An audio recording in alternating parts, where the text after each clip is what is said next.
Good morning, friends.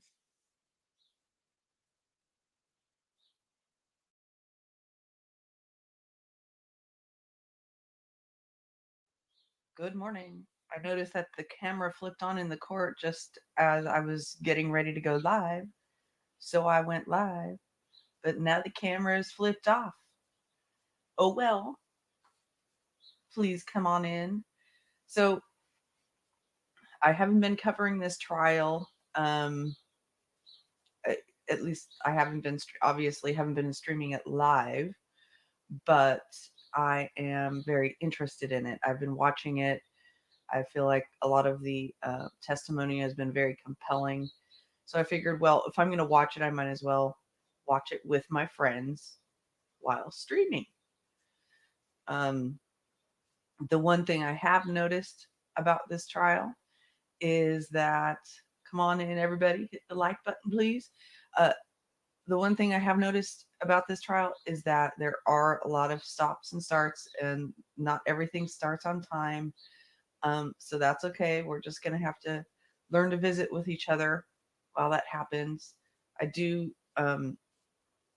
so far when I stream trials, I like to stream them in real time and not kind of delay just because I, it's like a FOMO thing. I might change that in the future. I don't know. But hello, Johnny. So I hope that either way, you all have had a wonderful weekend. Um, Mine was okay. Mine was pretty good. Um, it's early. It is early here, but it's not. Hello, Marie. But it's not so early that it's dark. And on those mornings when I was getting up to stream the Adam Montgomery trial, man, oh man, it was dark and cold. um, but it's nice and light. New Mexico is only an hour ahead of me, so I don't have to, get up at the wee hour morning at date. Let's see, hours of the morning is what I'm trying to say. Yes, I am being an early birdie. So, um, what I've been poking around on the testimony on this trial, and it's been really sad, and it's been really interesting. Um, I've been trying to figure out whether you know I've been trying to figure out whether the jury is, how the jury might be feeling about all the testimony that they are hearing. The last testimony that was on um, uh, Friday was from the script supervisor, and she seemed um, she was a difficult witness, I think, for the prosecution, because I think there were some specific things that prosecution was trying to get out of her testimony, but she wasn't quite getting it. And the prosecution would ask a question, and they would she would she and the prosecution would just kind of look at each other like, what am I supposed to know the answer to that question? It was kind of odd. um I watched a lot of the testimony, a lot of other testimony, like from um, Sarah, the prop master, and the woman who was the medic on staff. Um, it's coming out that a lot of the people that are testifying do have um, civil cases against the cast and crew, or at least the production company. So, um, you know, it's interesting how they respond when they ask the question, are is it true that you filed a lawsuit? So, um, because they've already filed their civil suits, and now there's these criminal trials, and so they have to be asked, is this um, is this testimony do you expect it to help you in your civil case? And it's a dicey kind of conversation to have, in all honesty. Um, and since they have filed lawsuits, then it is on the table for them to talk about. One of the people who has filed a lawsuit is the medic who was on staff. She says she has, PTSD from the situation. And at first I was really wondering, you know, how was what she had to do, in response to that issue, different from any other work that might happen. And what she said is that she's filing the lawsuit to try to change the industry standards, because there shouldn't have been just one medic on staff, and she should have had a lot more help. And it was, you don't anticipate that there's going to be a gunshot on that there's a gunshot on the set. I don't think there's an issue. I think that the defense just wants to bring up that there's a civil case pending. So it's a way for the defense to imply that the person has negative testimony because of that, and that testifying in the negative and helping to um, convict Gutierrez um, could be an agenda for them. Yeah, exactly. There's financial gain, and it could be on the agenda for them to help the case against Gutierrez, so that they are better, later on in their civil proceedings, they're seen in the right. They have a jury, conviction that says uh, these things shouldn't have happened, and that does bode well, for a civil litigant that says these things shouldn't have happened, and I'm traumatized by it, right? So, um,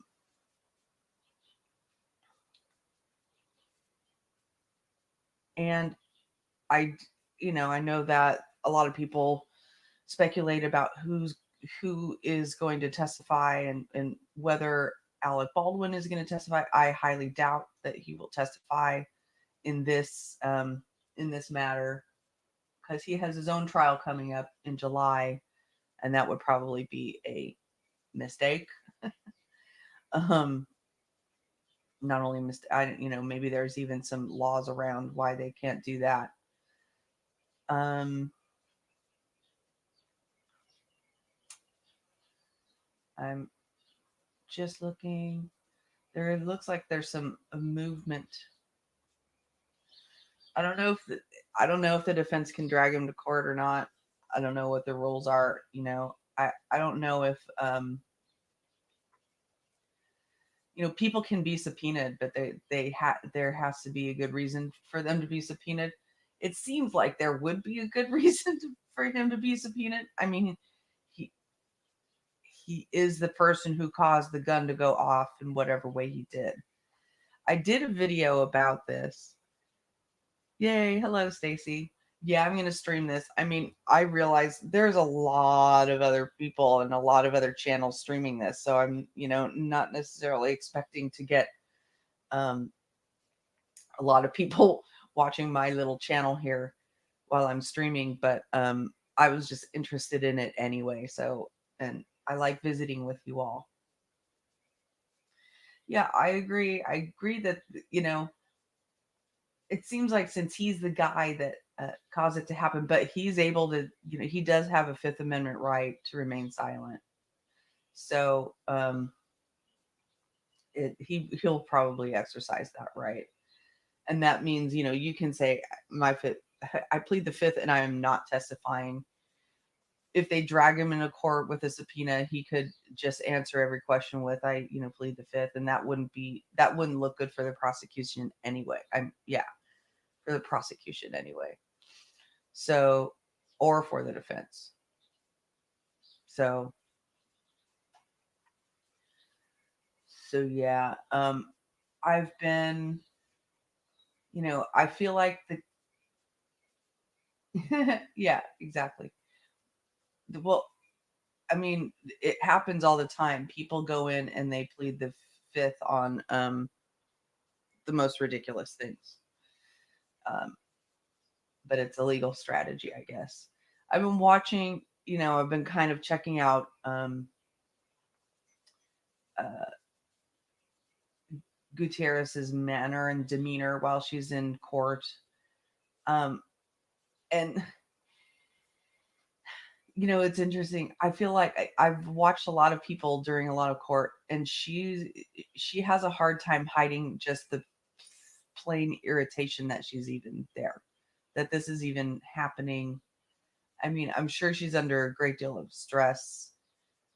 That, but her resting bitch face is kind of on the bratty side. Like her resting face in court is a little bit on the bratty side. And she does seem to have an attitude like I shouldn't have to be here. But that's just me putting an attitude on somebody. Um, I've been basically observing what they've said uh, in the surveillance footage, the body cam footage. That I've watched her interviews, with the police, and she has kind of just a bratty way of coming across. Hey, Sparkles. Yeah. Well, hopefully they'll be back soon, or they'll be in the courtroom soon. This is not like the judge's courtroom in Anna Montgomery. That judge ran a tight ship, and she kept the trains running on time. This one, there's a lot of different things going on. So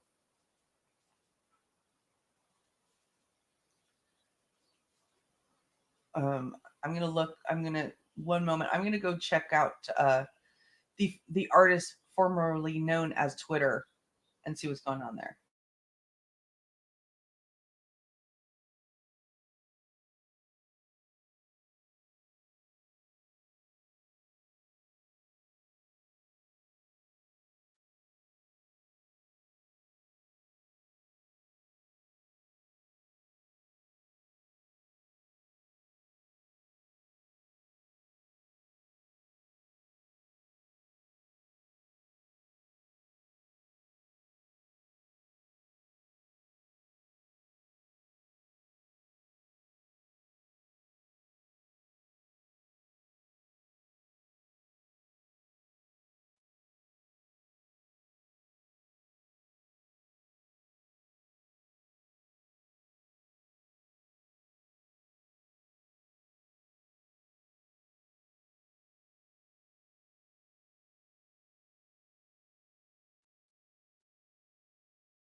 So there isn't much news going on, but um, it does sound like the prosecution is going to rest um, this week, maybe even today. That they're going to call the prop master Seth Kenney to the stand. That might be their last uh, witness, and then it will be handed over to the defense. Usually, the defense. I don't know what kind of a defense these people can put on there. I would imagine they're going to try to put on expert witnesses, um, other witnesses that were in and around the place that may not necessarily corroborate what the rest of the other witnesses say. They have the right to put on their side of the case. I'm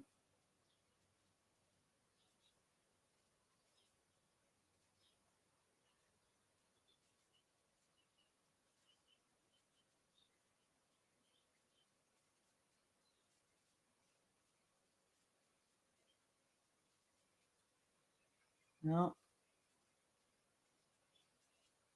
So is there investigation going on about how real bullets ended up there?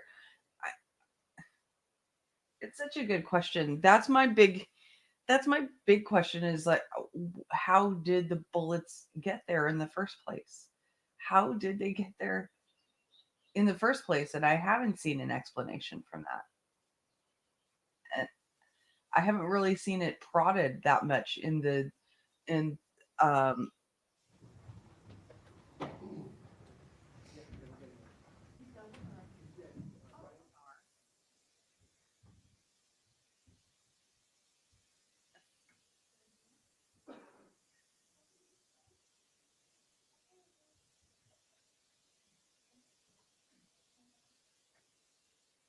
but I think what they need to do is figure out who did bring the bullets. And you know, it's starting to me like they know, like, because they don't know who brought the bullets. Uh this trial is still going on. Other trials are still going on. There's still a lot of question about accountability and who should take. All right, you may be seated. Let's see what they say. Call your next witness. State calls Karen Coon. Okay, so this is not Seth.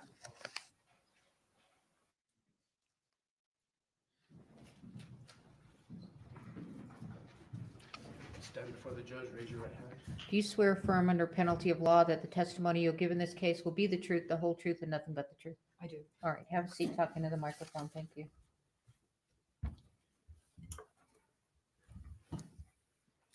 Ma'am, state your full name for the record. Karen M. Kuhn, And how do you spell your last name? Kuehn. How are you currently employed?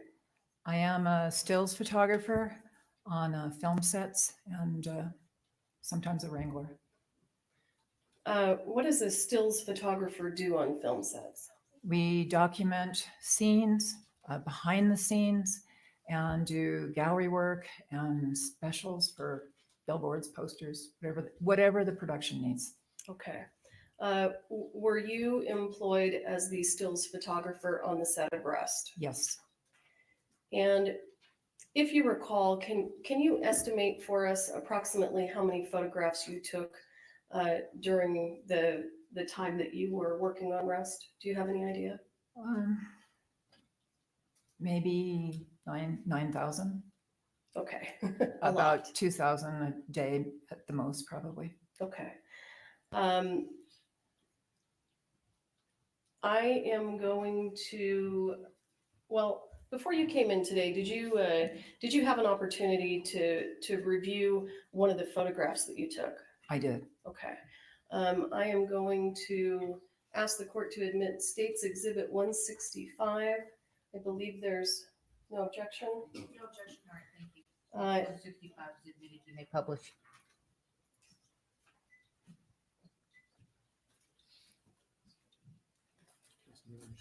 Yes. It's off. The other thing they've had a lot of in this courtroom is a lot of technical issues.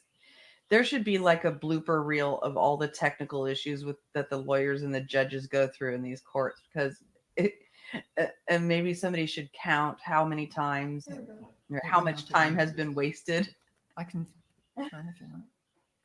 with technical issues in different courts.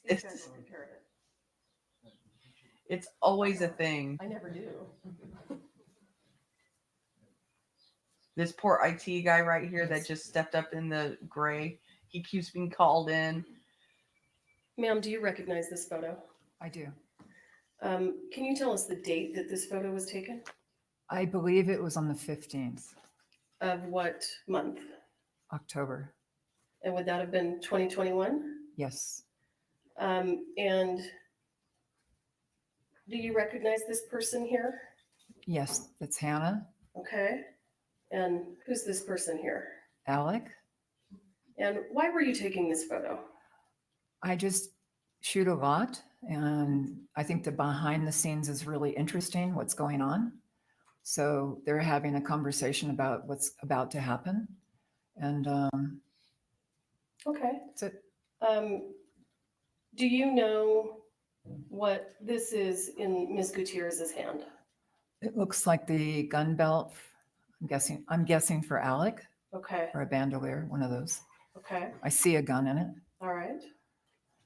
I'm going to zoom in on this photo.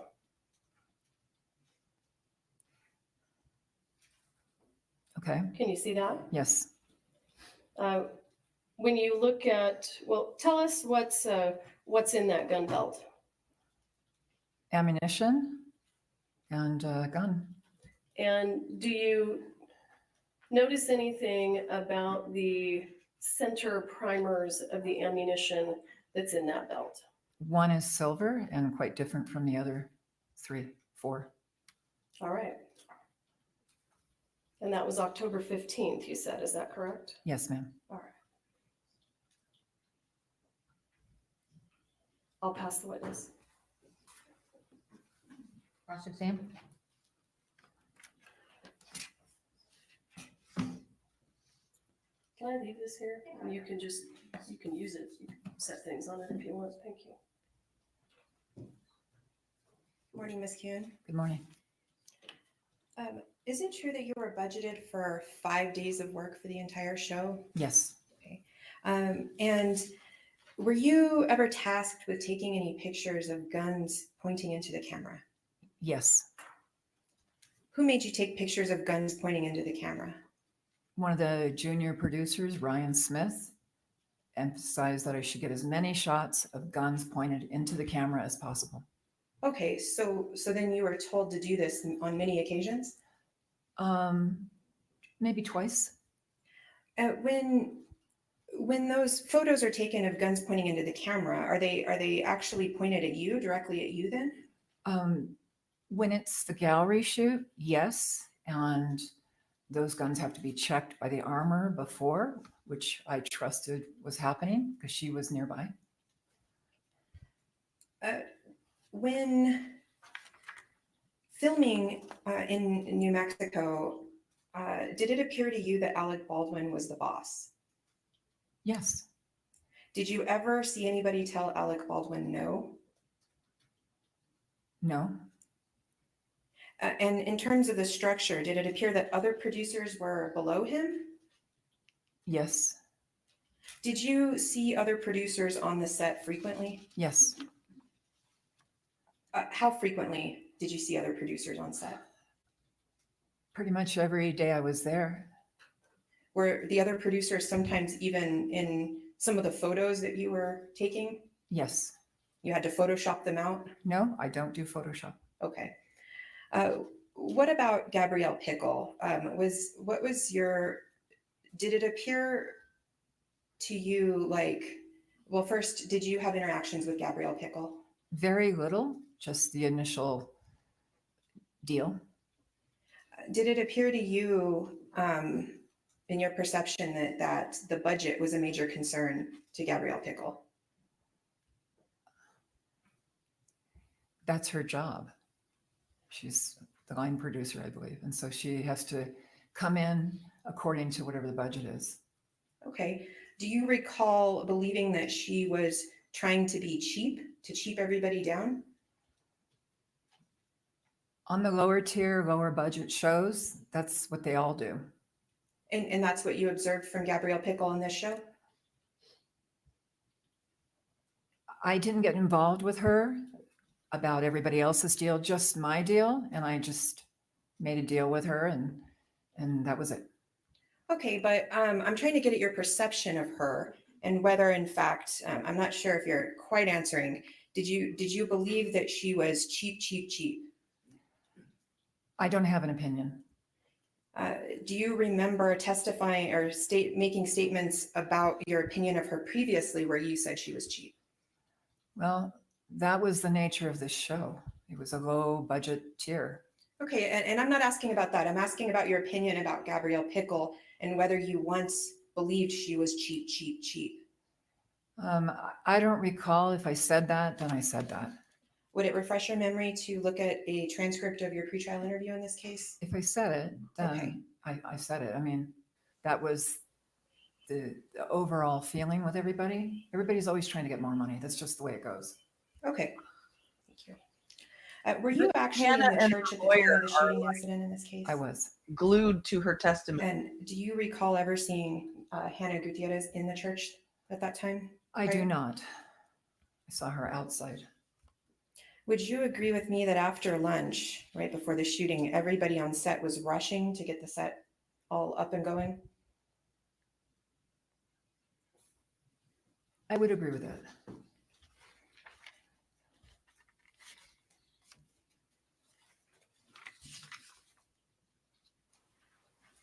I just noticed that I Hannah don't believe I have any other questions for you. Thank you. Thank you. and her lawyer were real interested in this particular witness. Ms. Kuhn, I want to ask you a couple questions about taking photos of guns pointed at the camera. You indicated that you thought that Ms. Gutierrez had checked the gun. I believed so. Let me ask you, did Ms. Gutierrez check the gun in your presence? Not that I recall. And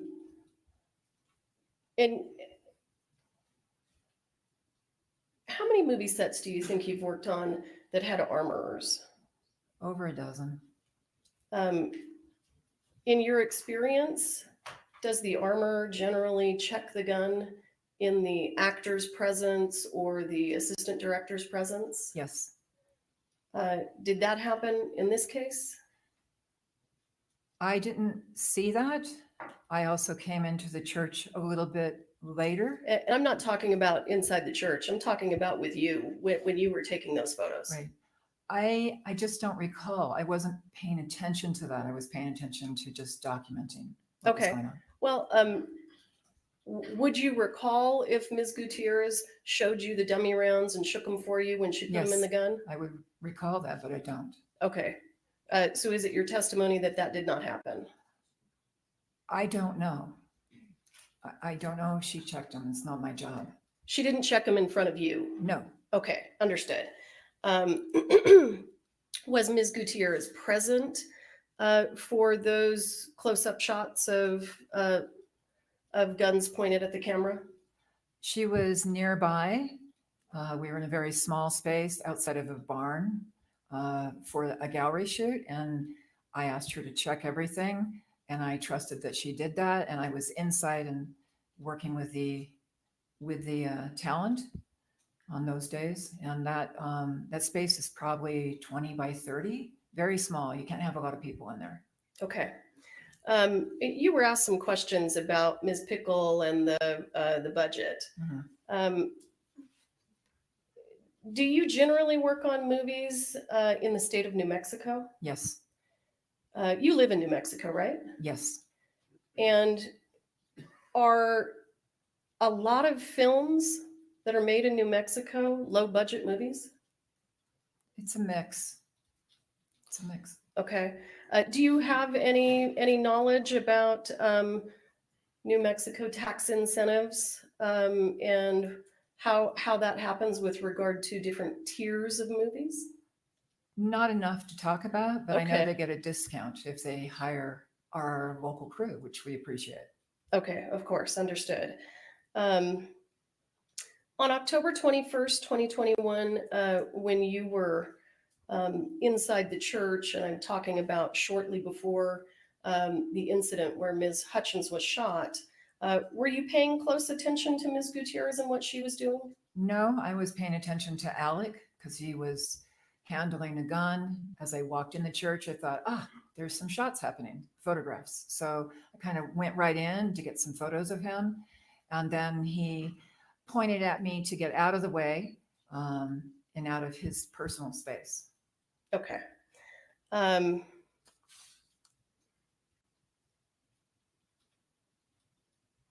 don't have anything else. Thank you. All right, thank you. You're excused. Thank you very much. Next witness. State calls Marissa Popple. So as I was just saying in chat, I watched they showed some footage of some scenes taking place where you could tell that Alec Baldwin really had this kind of boss tone going for him. I've seen this boss tone a lot in my career. It can be very intimidating and Do you swear or very affirm hard under to say penalty of no law to that them. the testimony you'll give in this case will be the truth, the whole truth, and nothing but the truth? Yes. All right, thank you. Have a seat talking to the But there are microphone. certain jobs. Sorry, I didn't realize we were still presenting on the screen.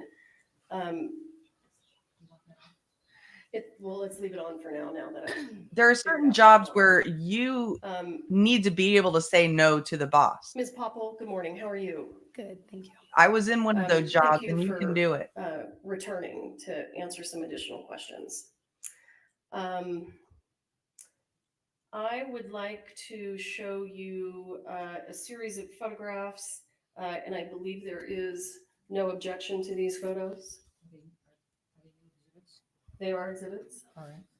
And the photos are going to be 166 through 173. All right. There's no objection to their admission. No objection, Your Honor. Okay. They're admitted. You may publish. Okay. Ms. Popple, do you see that photograph there that's on your screen? And I'm showing you State's Exhibit 166. Yes, I do. What is that a photo of? This is a photo of dummy rounds that were removed from a box that was located in the prop truck, and then they were laid out on brown paper and rephotographed.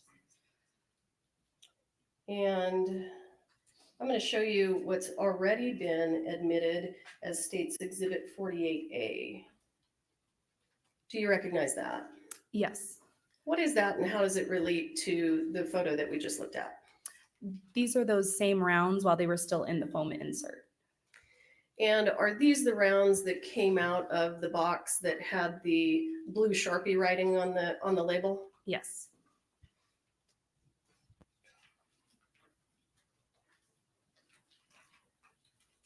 I'm showing you what's been marked as State's Exhibit 167. Can you tell us what we're looking at here? yes, this is a box of live rounds that were collected from PDQ. And is one of them dissimilar than the others? Yes, in the bottom corner, one of them has a silver primer. I'm talking about this one over here. Yes, Was that the only live round with a silver primer that you found at PDQ? no,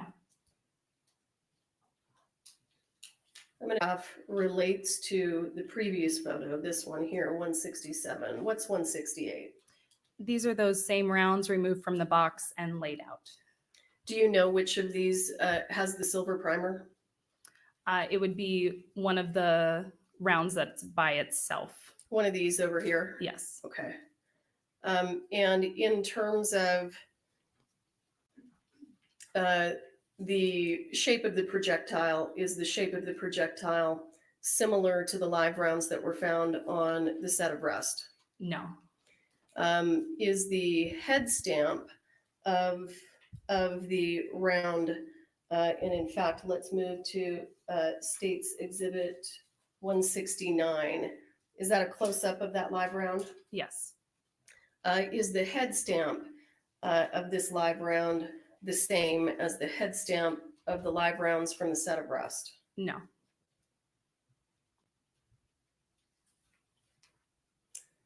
State's Exhibit 170. What are we looking at here? These were additional rounds that were located at PDQ that had silver and color primers. And are the head stamps the same as the live rounds found on the set of rest? No. State's Exhibit 171. What's this? This is a top view of those same live rounds located at PDQ with the silver primer. Is the projectile shape the same as the live rounds that were found on the set of rest? No. The live rounds with silver primers that came from PDQ, how many did you find? I'm sorry, say that one more time. How many live rounds at PDQ with silver primers did you discover and photograph? 10. 10 out of all of them. Yes. Okay. And have we looked at all of them this morning? Yes. States Exhibit 172. What is this? This is the outside of a ammunition box that was located in Lieutenant Benavides' vehicle. And based on your experience in this case, do you know what kind of ammunition that box contained? This contained blank rounds. Okay. And States Exhibit 173. What is this? This is the outside of an ammunition box that was located on top of the cart. And what kind of ammunition was inside this box? There were blanks inside this box.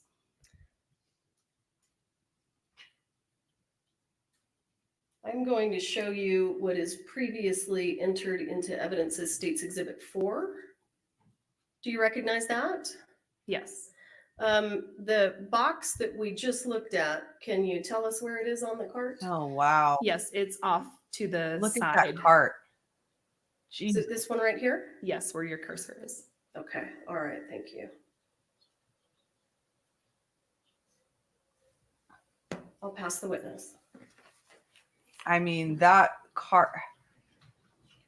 No wonder she couldn't work. No wonder she wasn't she was not an organized person. And that's what the script supervisor was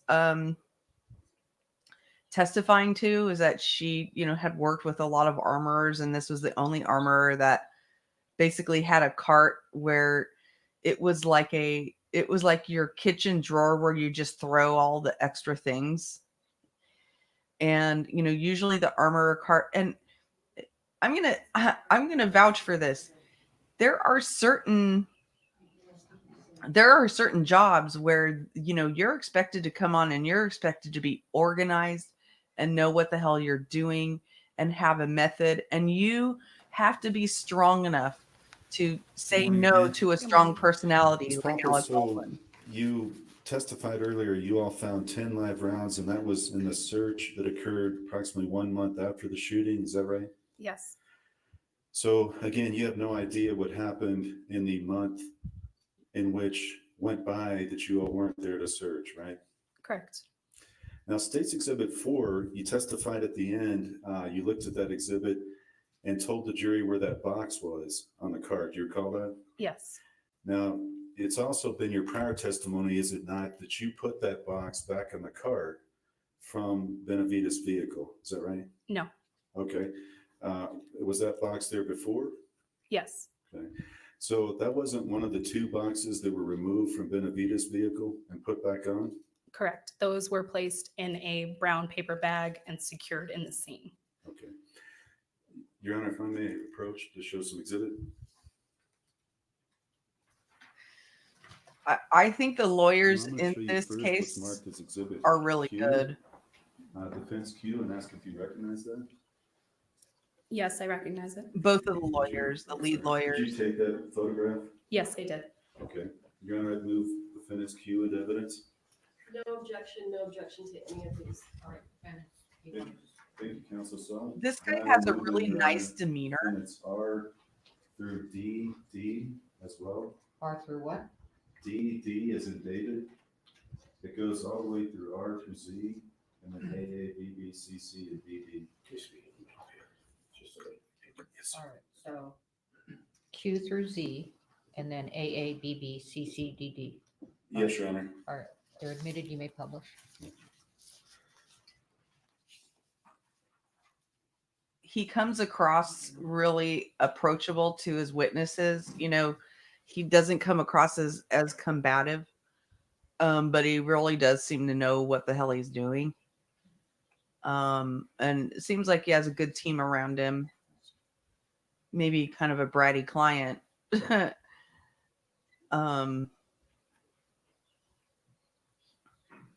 But a lot of the reason I like to watch court in action is I like to, I really like to see people operating at the top of their game. And sometimes you get to see lawyers operating at the top of their game. This is clearly a high stakes trial, not only for the state of New Mexico, but obviously for the people involved. And First I've got. and they have good defendant's lawyers Q, around it. And I want to show you that picture. Move that microphone closer to you. Oh, yeah. Ms. Popple, defendant's Q, can you tell the jury what that photograph is? This was a photo of dummy ammunition that was located at PDQ. Now, when you say it was dummy ammunition, did you send these to the FBI lab? No, we did not. And did you actually seize those and take them to the sheriff's office? No. So you took a picture and you concluded they were dummies without getting lab confirmation. Is that right? Yes. Okay, I want to show you next defendant's S. And what is that picture? I believe this was I'm sorry. I believe this was a box of, you know what? I can't determine it out of context. I apologize. Okay. But this was something you took at PDQ Props? I couldn't determine it out of context. I apologize. It's okay. I've over 2,000 photographs, Sure. mostly of ammunition. So Defendant's T, can you tell the jury what that is? this was the outside of the box where live rounds were located at PDQ.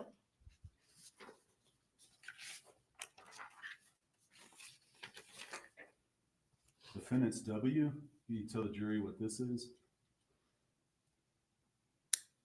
Could you turn the photo? Sure. Yeah, that'd be easier. Thank you.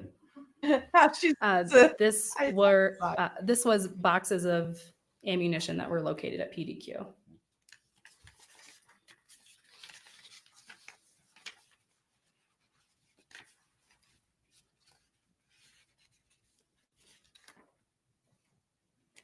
Okay, defendant's DD, can you tell the jury what that photo is? This was another photograph taken at PDQ. Did you, is this in the state it was in when you, obviously when you got there for the search? Yes. What are those items in the back? They're yellow and green. You see at the very top right. What are those things? I'm not sure, some form of tool. Did you inspect that tool at all to find out what it was? I believe that Sergeant Zook assisted with that aspect. Were there any Is that the cart again? rounds in this picture?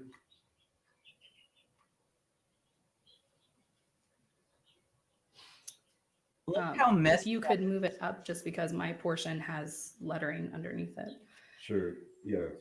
There were rounds on the table, yes. So there is and Stay just safe, to describe, there's rounds laying in a mix of all kinds of stuff. I don't even know what to call it. Is that clutter? Would that be a good word? There were a large amount of items on the table. Okay. What is the green cans? What are those? Johnny. I don't recall what the green cans were. Okay. And what is that brown canister in the middle, or whatever that is, a box? I'm not sure what you're referring to. Okay, I should point this thing right here.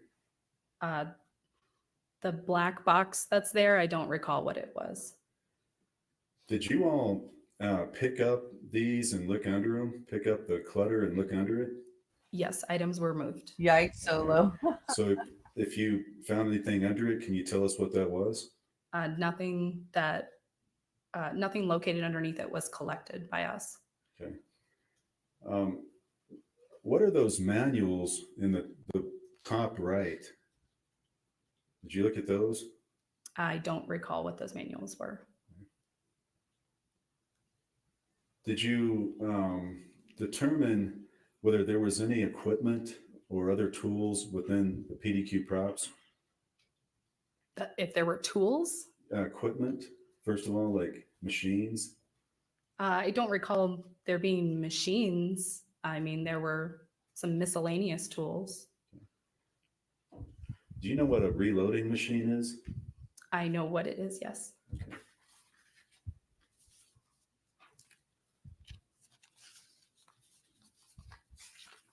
I don't know. I'm curious about the strategy of showing these pictures. I'm going to show you defendant's U. Again, I'm going to show you those items I was talking about, the yellow and green. And seeing those closer, does that refresh your memory as to whether you might have seen what those were? It does not. I did not inspect those items personally. Okay. Now, I'm going to show you again. She does a lot of eye rolling. defendant's W. Do you remember seeing on any of these boxes that you looked through or inspected the JS initials? Yes, multiple boxes had JS initials. I'm going to show you defendant's V. Ma'am, what is this picture that we're looking at? I don't recall exactly where this picture originated from.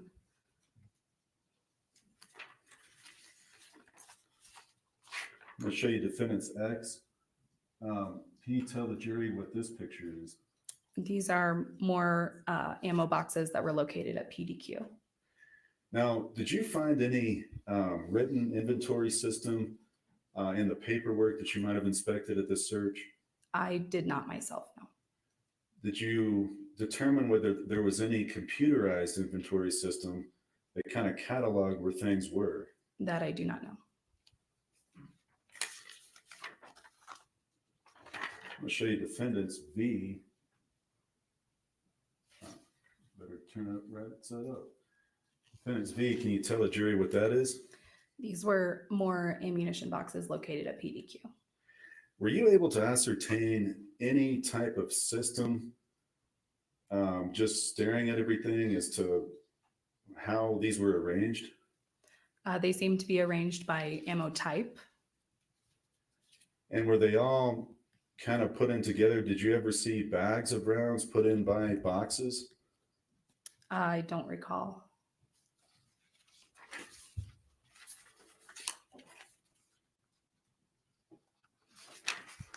I'm going to show you defendant's AA. Does that appear to be bags of rounds by boxes? Yes. Okay. So again, that was how it was when you took this picture at the search, correct?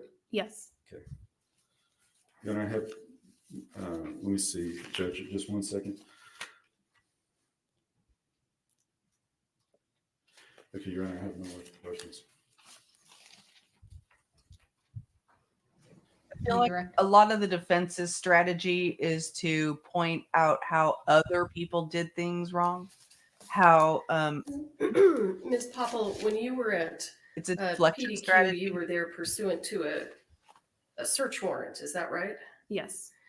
And did the search warrant let you take from that property anything you wanted to? No, it had restrictions. What were the restrictions of the warrant?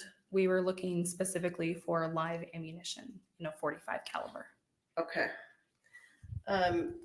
45 caliber live ammunition. Yes. Okay. Did you take all of the 45 caliber live ammunition from PDQ into evidence? Yes. Of all of the 45 caliber live ammunition that you took from PDQ, was any of it similar to the live rounds found on the set of Rust? No. See, I think that's important because what the issue is who brought the bullets, who brought the live rounds I'm onto going to the show set. you what was marked as Defendant's Exhibit Z. How did they get there?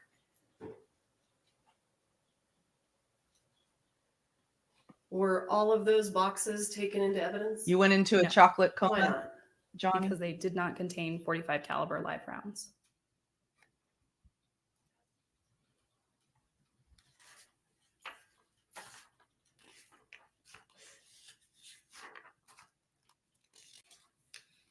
Good question, Solo. I don't know. I don't know.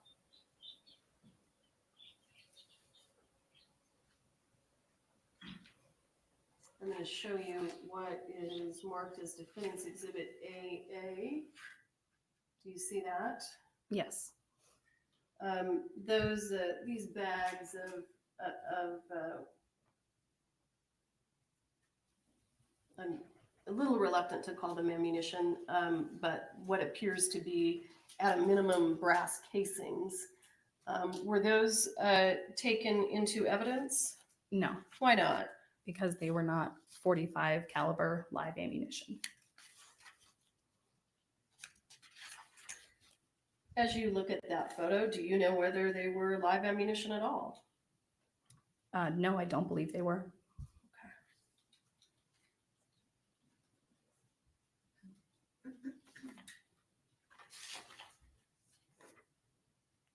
The defense has been very animated during the last at their table during their last two witnesses. I don't have anything further. Thank you. Your excuse, thank you. The defendant looks a little deflated.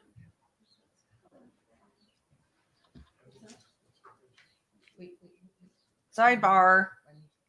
Keep with Mr. Bolt. All right, we got a sidebar, so you know what that means, right?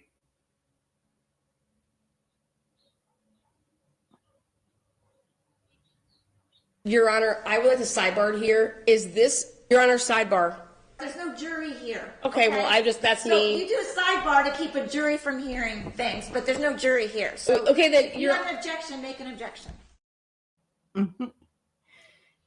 You really should know what a sidebar is about when you call for a sidebar. Just, you know, a little bit of a teaching moment for pro se litigants. If you want to call a sidebar in a courtroom, there needs to be a jury there. You can't just call a sidebar from the cameras.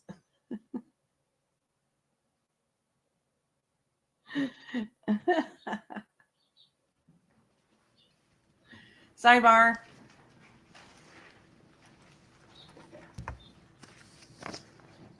I did not hear the name of this next witness. I don't think they said it out loud. Probably another person who was working on set.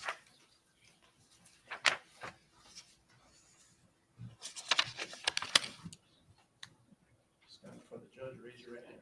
Do you swear affirm under penalty of law that the testimony you'll give in this case will be the truth, the whole truth, and nothing but the truth? Yes, All right, have a seat talking to the microphone. Thank you. Good morning. Good morning. Ms. Smith, go ahead and state your full name for the record. Rebecca Smith. And Ms. Smith, in October of 2021, how were you employed? I was employed as Key Craft Services. Was that on the set of Rust? Yes, ma'am. Okay. Can you explain to the jury what Key Craft Services does? Key Craft Services is basically a set mom. I show up and make sure that coffee is ready for everybody, that everybody has snacks and hydration. If they run out of sunscreen, if they run out of chapstick, they come to me. And what hotel were you staying at when you were working on the set of Rust? The Inn at Santa Fe. And was Ms. Gutierrez also staying there? Yes, ma'am.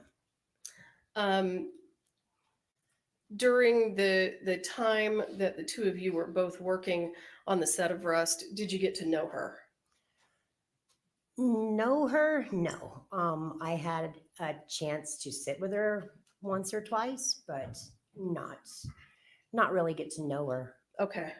Would you say she was more of an acquaintance? Yes, ma'am. Okay. And Ms. Smith, were you present at the hotel the evening of October 21st, 2021? Yes, ma'am. And at some point that evening, did you go to Ms. Gutierrez's hotel room? Yes. And why did you do that?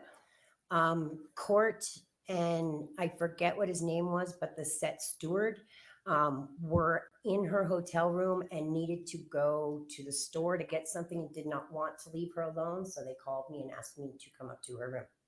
Okay, and did you do that? Yes, ma'am.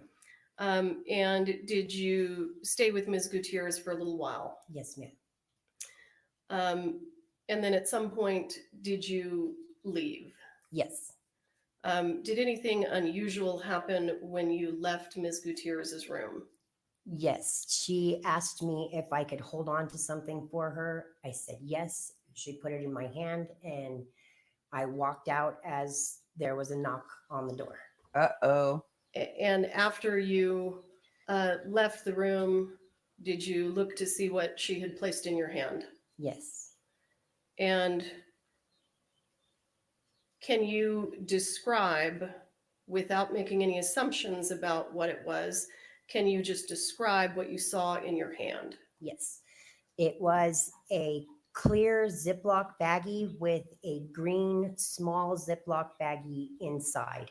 And there was powder inside the green baggie. What color was the powder? White. If I want you to compare this White powder to in a baggie. Uh-oh. like a sugar packet that you It was would. definitely not sugar. No. Okay. I'm sorry. Let me It get didn't my look like sugar. let me get my anyway. question out. Okay. I want to have a discussion about how much was in the green Okay. part. And I want you to compare it to a sugar packet that you would open and put in coffee or tea. Okay. How many of those do you think it was? Maybe 4 or 5. Okay. And Ms. Smith, how old are you? I'm 51.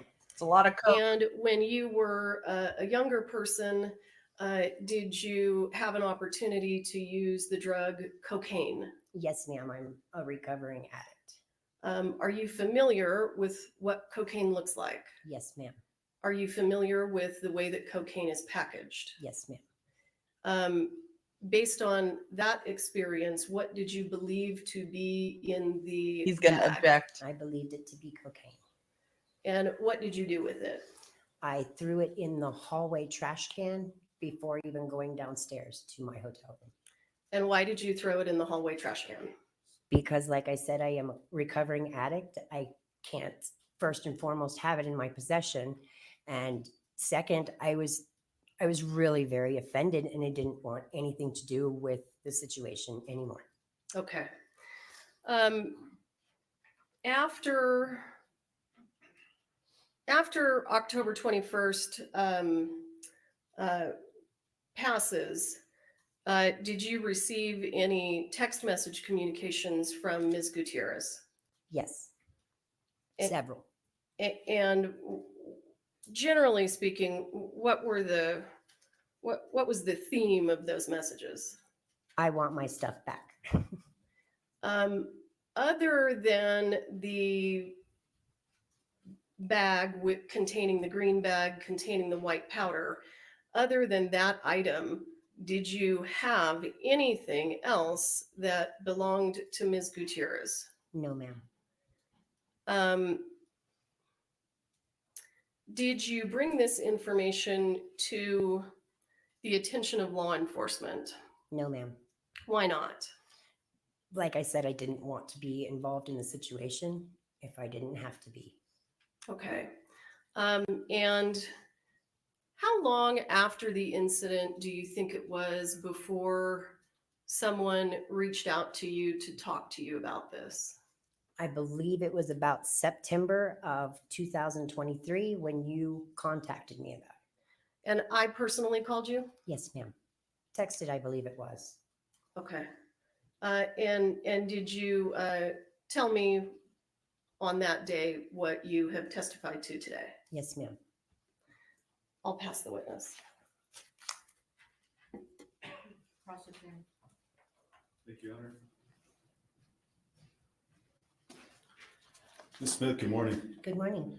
Now, ma'am, that night when you went to Miss Gutierrez Reed hotel room, you were called over and Miss Gutierrez Reed was distraught, correct? Yes. Now, you were called over and there were you could see she was visibly distraught, couldn't you? Yes.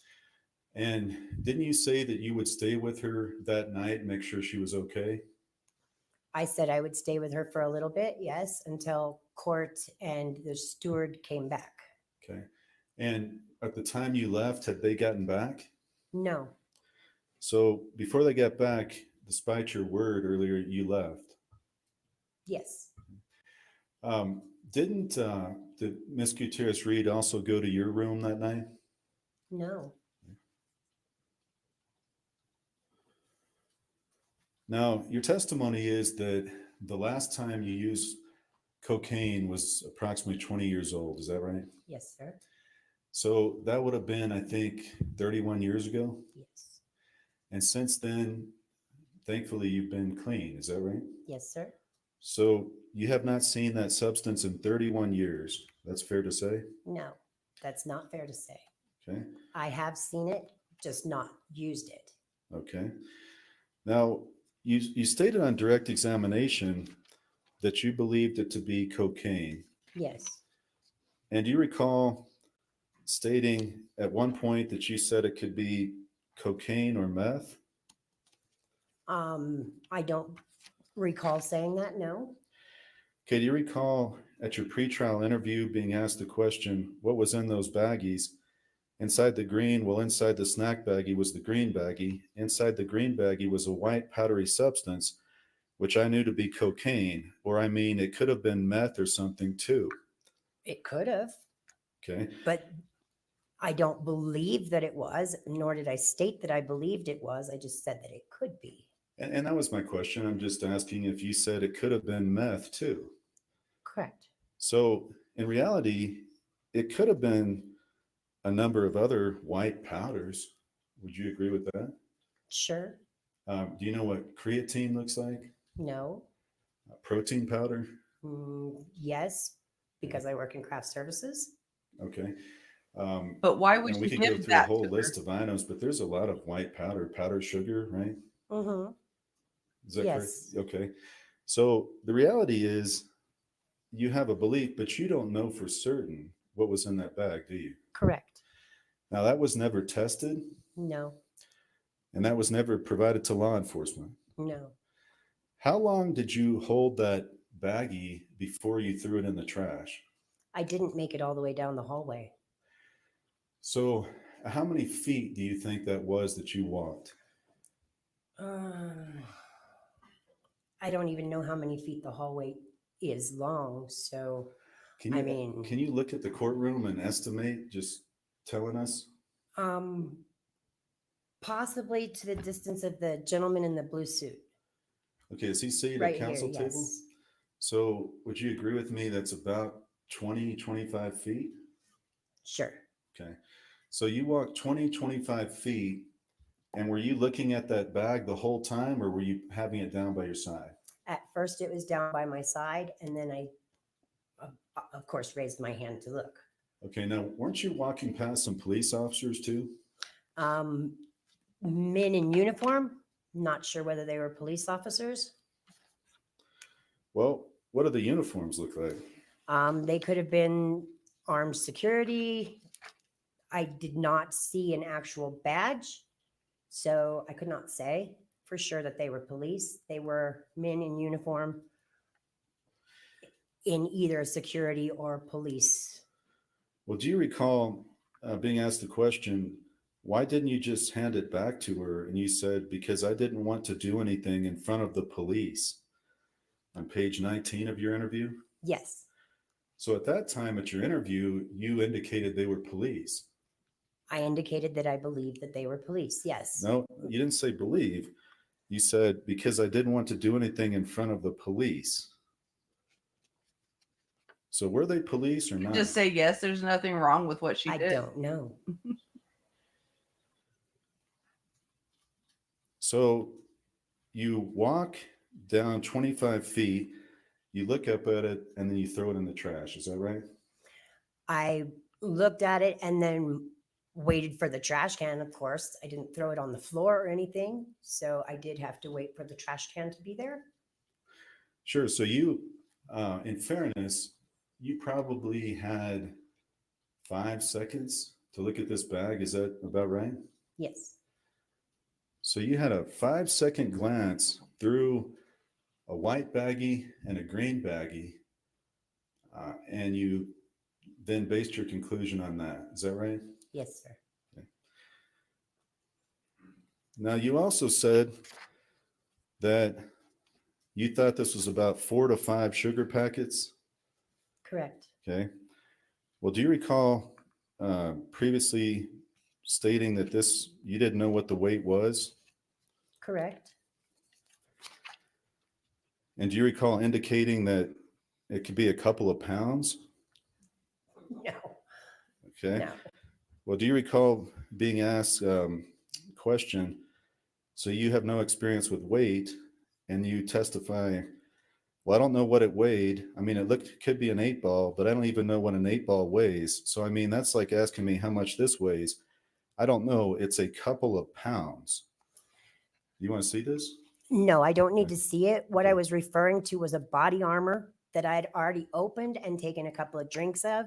And I held it up and said, I don't know what this weighs. Maybe a pound or two. That was in reference to the body armor, not to the baggies. Okay. Well, in reality, in a 5-second glance, would you agree with me? You have no idea what the weight was. Correct. Okay. And you really, other than your guess, you have no idea for certain what was in that bag. Correct. I think she's being a pretty good witness. She's a little bit Can I defensive, just have one moment? but I mean, you just have to ask yourself what else that wasn't drugs would she be handing her to Last take question. away? Do you recall in those text messages between you and Miss Gutierrez Reed, she at one point asked you back for her things, plural? Yes. Okay. And so things is more than one, right? Yes. Okay. I have nothing further. Redirect. Ms. Smith, have you ever seen powdered sugar packaged like that?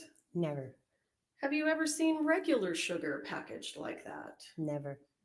Have you seen cocaine packaged like that? Yes. You were asked some questions about your contact with Ms. Gutierrez inside the room. Did you, when you were in there, in Ms. Gutierrez's room visiting with her, did you speak with her? Yes. Did she mention to you that she was extremely worried about Ms. Hutchins and Ms. Hutchins' death? No, ma'am. What specifically did she say to you when you were in her room with regard to any concerns that she had? She was concerned about her career. She was concerned about being prosecuted because somebody got shot. All right. Nothing further. Thank you, ma'am. Thank you. Ask one more question. Can we approach real quick? Yes. So, I think this is, this is not good testimony for Hannah, obviously. I mean, so here's my experience with it, Johnny, that in Hollywood, there's people who know they are part of the drug culture and people who Now, know you they're were not the part one of that it. told Miss Gutierrez Reed that night that Helena had passed, correct? Yes. Okay, nothing further, Your Honor. All right, thank you. Your excuse. Thank you. Next witness. So it's not like these drugs just come flying out in the open. Hey, Harlot. Just 1 second. My experience. Okay, they're calling Seth Kenney, who's going to be an important witness. Is my understanding, but also just to say, in Hollywood and everywhere I've seen a lot of rich people. The drugs don't just like put the drugs out on a tray and have it just sitting around, right? when you're in the drug culture, you know who else is in the drug culture, and you know who else would have drugs, and you go off in hiding and do the drugs not in front of everybody, because a lot of people know, oh, they're going to be taking a break.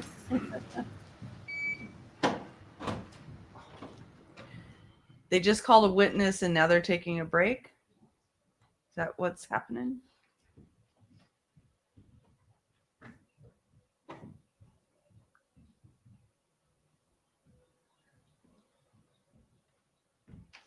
I can see that one of the former witnesses is there in the gallery.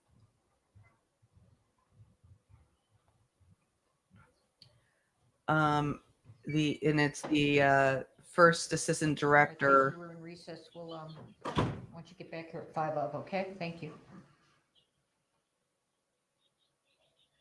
So they're taking a recess. So my experience with, where there's a lot of rich people, there is going to be, a subculture of people who take drugs. And I was a sober person in those cultures. Okay. I worked in Hollywood for a short time when I worked at Lucasfilm. The tech industry has a little bit of a Hollywood vibe to it, but the people act differently. But the whole point I'm trying to make is, it's not something that just everybody, you can just walk in and see it. There is a lot of people are conscious of the fact that not everybody does drugs and drinks alcohol. I was never, ever, ever tempted. Never. But I had been sober for quite some time. And so, and I made it known. So when you're really serious about being sober, you make it known. The first time that you're offered any kind of thing, drink, drugs or alcohol, you're like, no, I'm recovering. And most people will say, oh, sorry, I'm in recovery, go ahead and have fun. And you can tell that when you say you're in recovery, certain people, aren't quite as friendly to you. And it's not that they're being assholes. It's just that they don't feel like they can be themselves around you because they do drugs and you don't do drugs. And, in some cases, the people who don't do drugs in those situations are a little bit of a threat, or they're seen as kind of a party pooper. So they don't get invited to as many places. That's really basically how it is.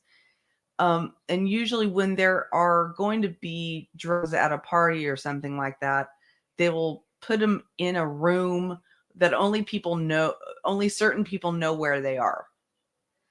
So there might be different areas to a party where, of course, drinking is totally fine. But if you want to actually participate in the drug use, you have to know who has the drugs and where they are.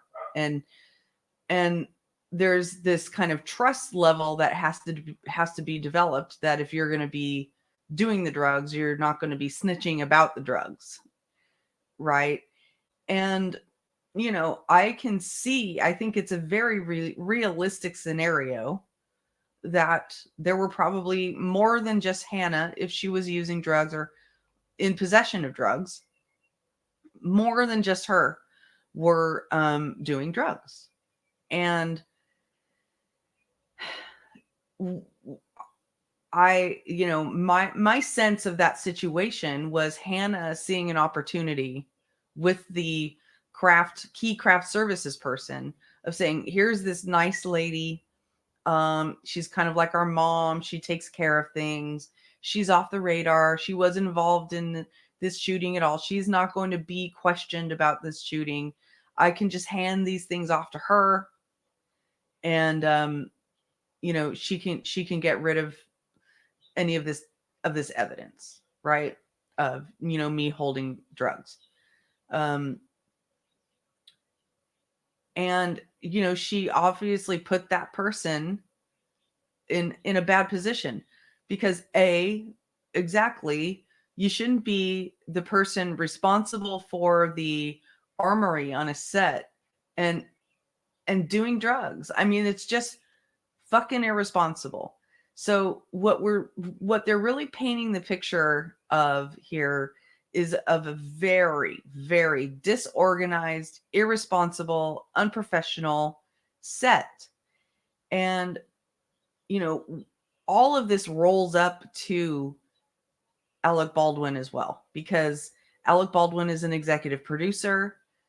Alec Baldwin, that means, you know, usually there's a person on a set like this who is seen as the big boss, the person who has the most authority, who has the most influence on you being able to keep your job or not keep your job.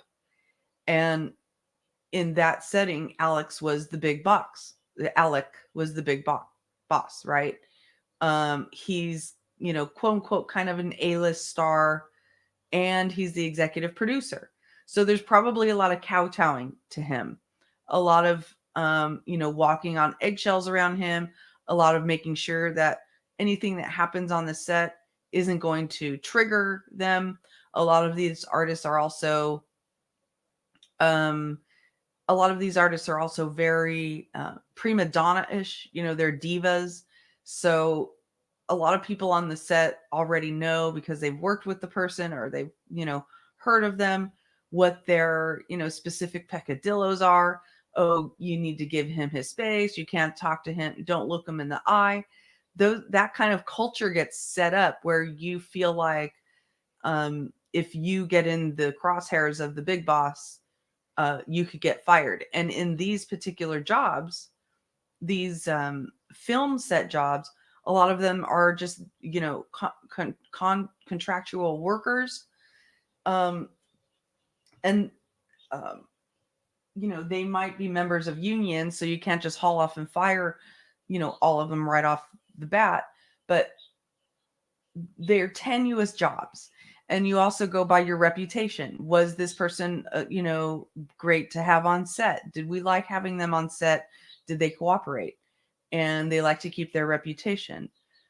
Hello, Anonymous Lucy. You say, I have my CCW and I don't even have a sip of alcohol and conceal carry. It's illegal to conceal and consume. But aside from that, it's just not a responsible action. Exactly. Oh, you have your concealed carry. Is that a concealed carry weapon?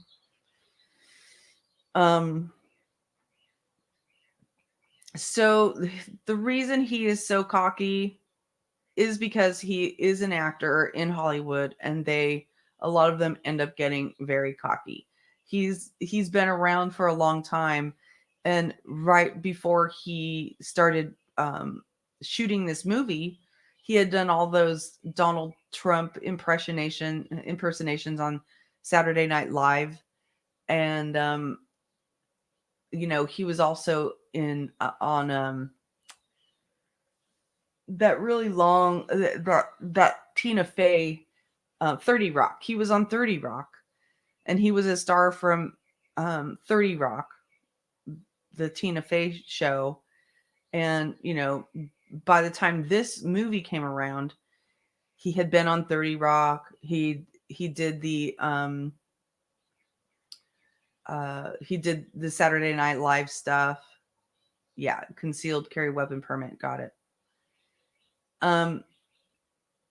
So, you know, a lot of times, even when a star is maybe quite not on a shining path as they used to be, they still carry around the importance that they had when they were at their peak. You know, and Alec Baldwin has kind of had a checkered history. You know, a lot of different scandals have come out around him. Like when some audio came out of him talking to his 12-year-old daughter in the nastiest and most verbally abusive of ways. That audio came out, and it was not good. It was during his divorce with Kim. I forget her last name right now. Kim Basinger, is that what her name was? is so, yeah. So, I think Alec Baldwin is more known here because of his Saturday Night Live Donald Trump impersonation appearances. He did a really good job with those, but I think, like I said, regardless of where, Bassinger, right, Kim Bassinger. Regardless of where a star stands in their moment, whether they're on the top of their game or not, whether they've had controversy or not, they tend to hold on to the ego that they had when they were at their peak. He did do a good job playing Trump. He was really freaking funny. And he does hold the title, I believe, of hosting the most Saturday Night Live episodes. I think he or somebody else holds it, like they're constantly racing for that title, to be the one to out Saturday Night Live the other person.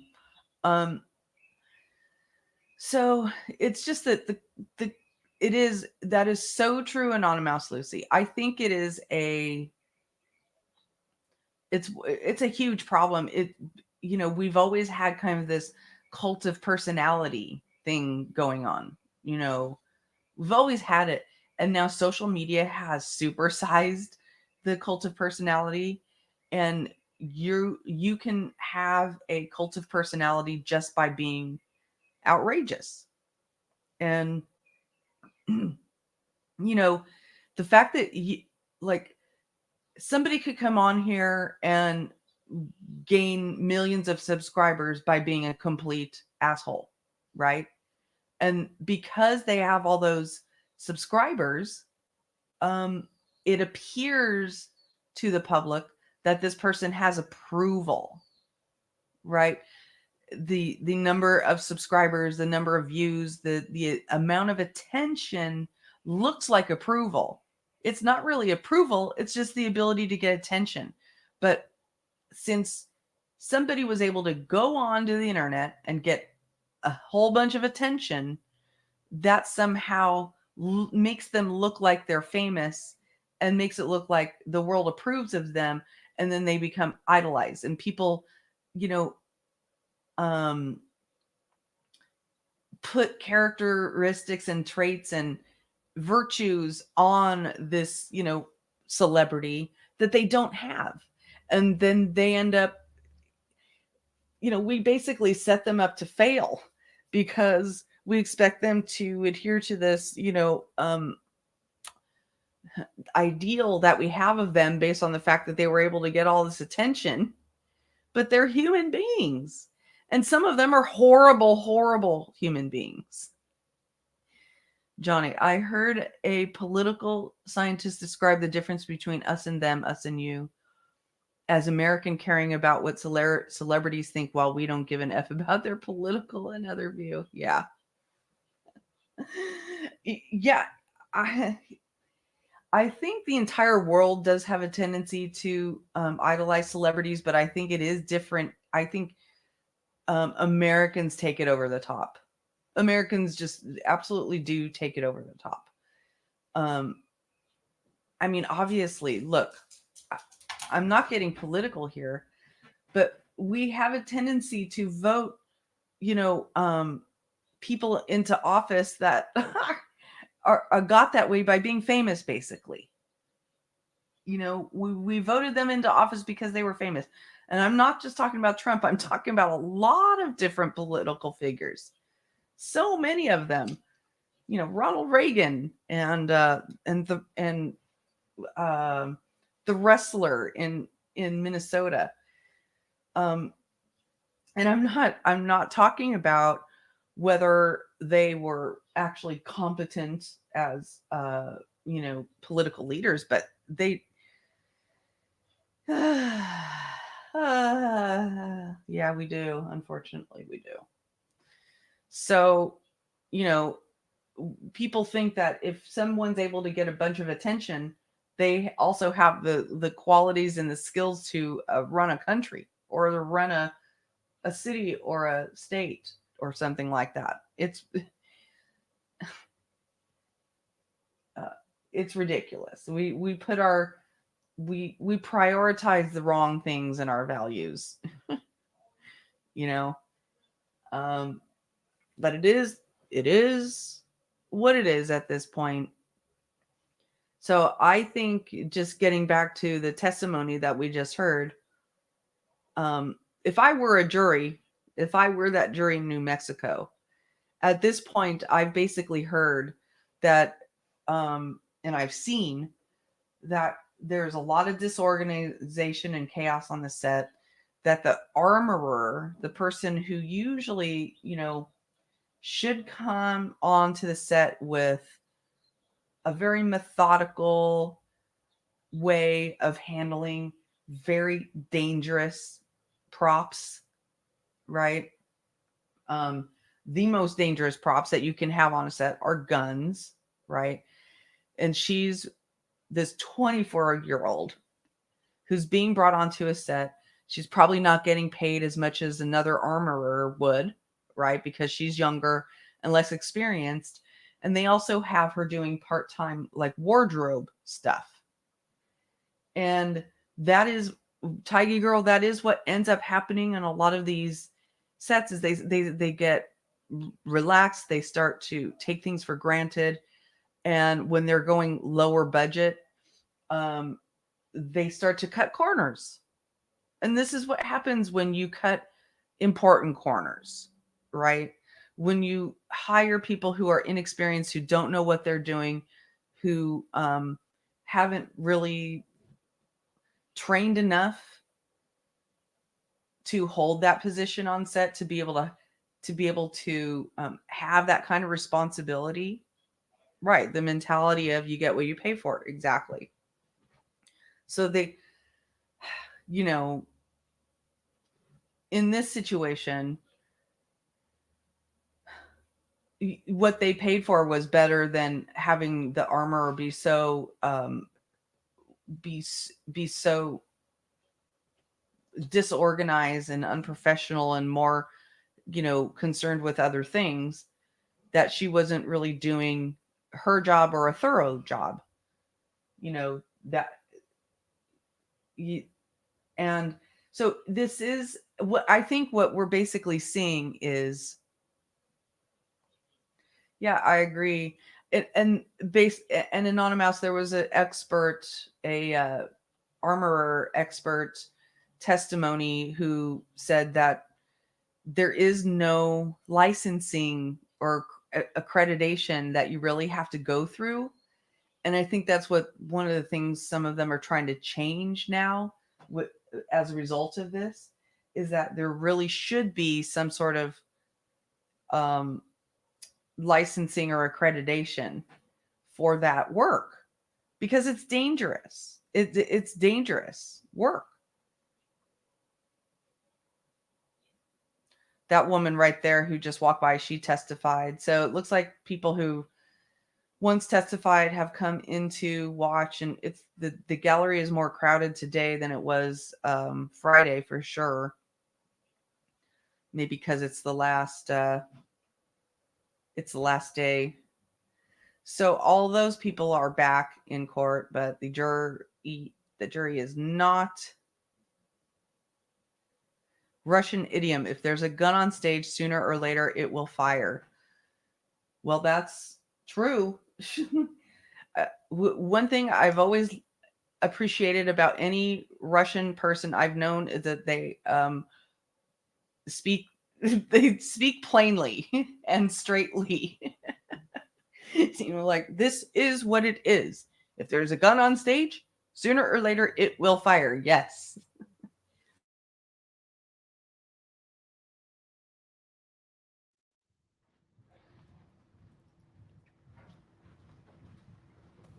The most interesting testimony from this morning was of the key craft woman saying that Hannah was very upset. She went to her room and Hannah gave her a bag of white powder to take away, and she threw away the white powder. She didn't test what the white powder was, but it looked like it was packaged like cocaine or drugs would be packaged. She's a recovering drug addict, so she knows what it, she has experience with what it looks like to have drugs. Be seated.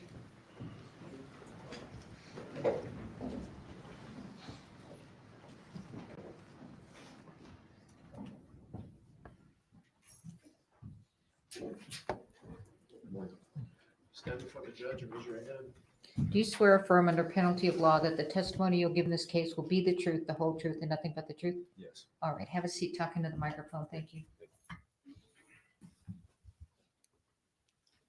Good morning, sir. State your full name for the record, please. Good morning, Seth Andrew Kenney. Mr. Kenney, where to begin? In October of 2021, what kind of business did you run? I ran a prop and weapons supply house to the film and entertainment industry. Could be anything from theater and also volunteer work associated with active shooter training. Okay. Would you move that microphone a little closer Sure. to you there? Yep. If you can. All right. And do you still have that business? I do. How did you get into the prop supply business? I got contacted in about 2009. Had previously been consulting for a firearms business, indoor shooting range, and retail segment, as well as some law enforcement training. So there was a crossover. And from that, I met an individual that was working in the film industry. And at some point, he said he needed some help, and it was just going to be a 2-month thing, turned into 15 years. Okay. And that individual, what kind of work did that individual do? He did a similar thing where he set up weapons, sent them out onto shows, and also worked as an armor on set. Okay.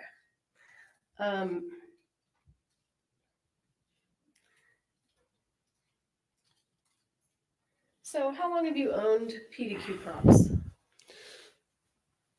It's been about 12 years, maybe 13. Okay. And at some point, sir, did you meet a gentleman by the name of Thel Reed? I did very briefly. Oh, I was aware of Thale Reed because we were on opposite ends. He was working set on Django Unchained, and I was behind the scenes working with the prop master, preparing the weapons that were going to be used by cast. So I was aware of him then. And then very briefly one day, a prop master brought him into the LA Prop House Arsenal, where I did actually meet him. It wasn't again until about 2018 where we became friends. Okay. So when the two of you became friends, what did Thel do for a living, and how did it relate to what you did? Well, primarily he's more than anything, he's a gun coach, and he does work set as an armor as well. But something that he's unrivaled in is as being a gun coach. As an armor, he does a fantastic job, or he did back in the day. So he would work set, and on the back end, I would prepare the weapons. For the most part, I work set as little as possible. Okay. When you say work set, what do you mean?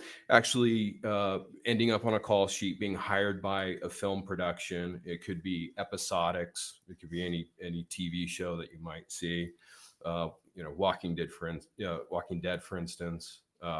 And then, or it could just be a feature film like Django Unchained. And so when you are hired by production, you end up being an employee or an independent consultant for that production.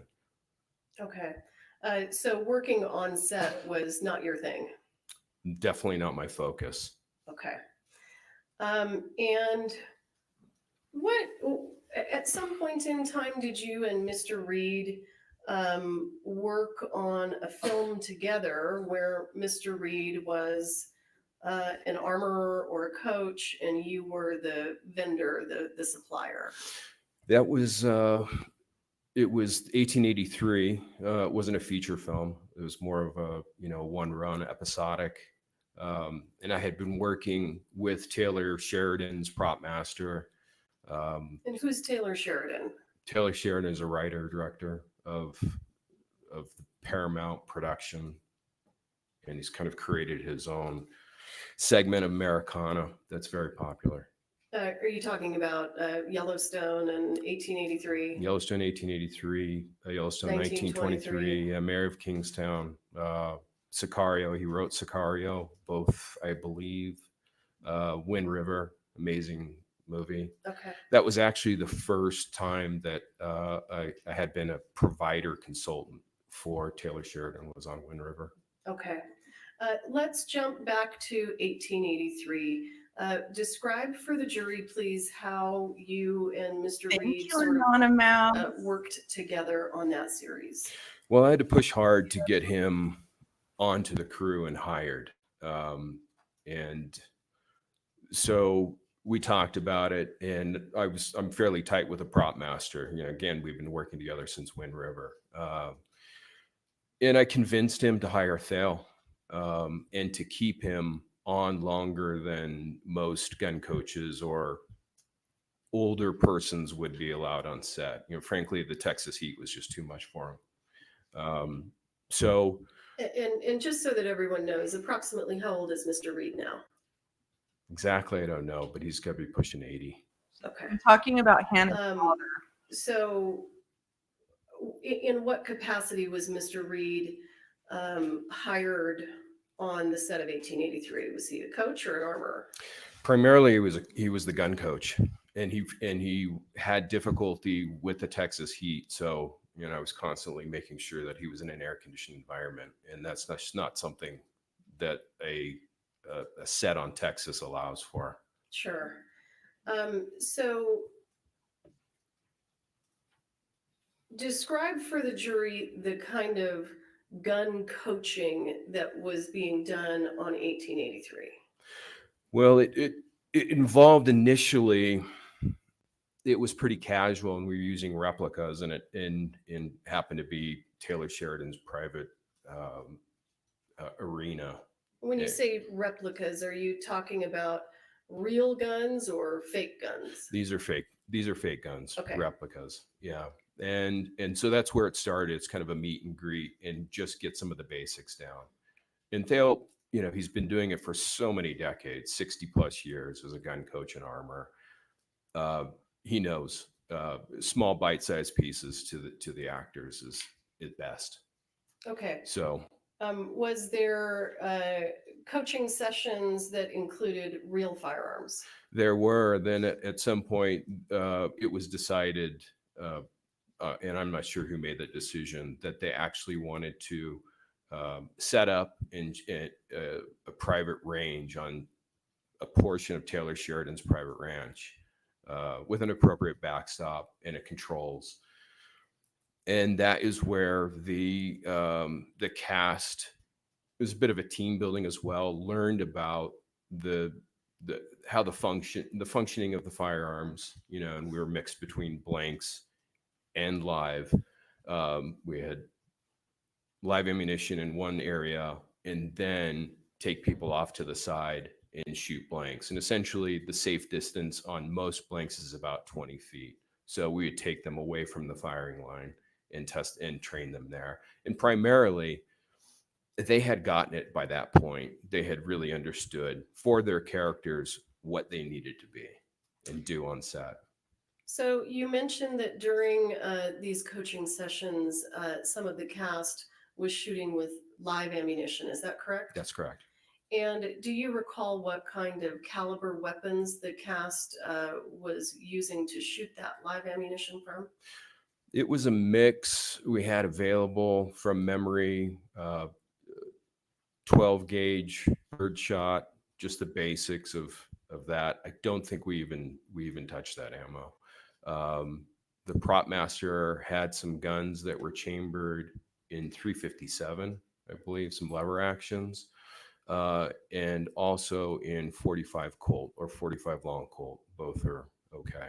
Both All right. terms. Can you explain to the jury? Well, let me ask you this. Do you know where the live ammunition came from that was used in those coaching sessions? I do. Where did it come from? The 45 Long Colt came from Thale. He had a number of reloads that I asked him to bring because at that time it was very difficult to source live ammunition. It was difficult. So he had what turned out to be 325 reloads of 45 Long Colt. And when you say reload, what are you talking about? Well, it's once used case. So every case of ammunition starts out as new. And at that point, What do you mean when you say case? the actual brass case. So we talk about a round of ammunition. There are 4 components to that. There's the yellowish colored brass case, the primer that is pressed into the base of the case. Then we have gunpowder, some type of, could be black powder, synthetic black powder, modern smokeless powder, and then you need a projectile. And so those four components make up a single round of ammunition. Okay, so the live ammunition that was used for the coaching session was provided by Mr. Reed. Correct. And if you know, I don't know if you do you know where he got it? Yes, he said he got it from Joe Swanson. Okay, and who's Joe Swanson? Joe Swanson is probably the primary supplier of blanks and dummy rounds to worldwide. If you happen to see something go bang in a puff of smoke in a movie or an episodic, a television show, worldwide, chances are that Joe Swanson made it. Okay. We've learned something new. Joe Swanson. Anytime we see, or most likely when we see Now, gun popping.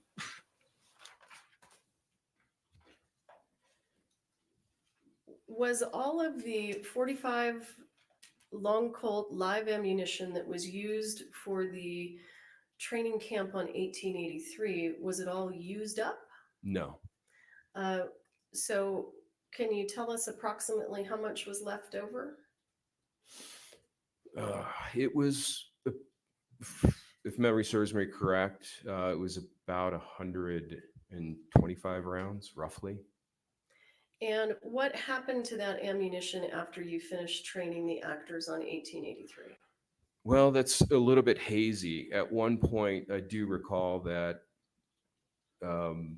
certain things were offloaded from my Sprinter van because they just weren't needed. And that was one of those things. But at some point, it got moved back to Albuquerque, and I've never been able to pinpoint the date. The live ammunition was moved back to Albuquerque? Correct. And specifically, where in Albuquerque was it being housed? It was in a gray bin marked live ammunition, and it was actually in the bathroom. Of where? Of PDQ's location in Albuquerque. Of your business? Correct. Okay.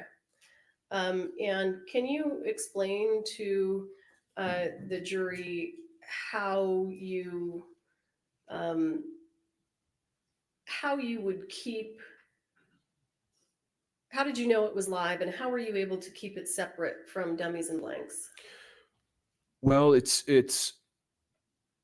obviously, it's a concern anytime you've got these things in, let's just say, one structure. And in this instance, always better to keep live ammunition near blanks rather than dummy rounds, because dummy rounds and live ammunition can look exactly the same. So if we were to look, if I were to set aside a single blank and a piece of in a round, single round of live ammunition, it would be obvious which is which just from looking at it. Okay. The same cannot be said for live ammunition. So these are things that should never be next to each other. Did you keep all of the 45 Long Colt live ammunition in the gray bin? It was in the gray bin, and it was marked on two sides live ammunition. Did you have 45 long Colt live ammunition stored anywhere other than the gray bin at PDQ in Albuquerque? No. And do you recall a search warrant being executed at PDQ? I do. And when the search warrant was executed, were you present? I was. Did you aid the police? Absolutely. And did you provide law enforcement all of the 45 Colt live ammunition that you had at PDQ? Yes. And it wasn't spelled out in the warrant that way. If my memory serves me correct, the warrant specified that any live. Yeah, and it's okay. We'll move on from that. I understand your concerns. So let's not talk about the warrant, okay?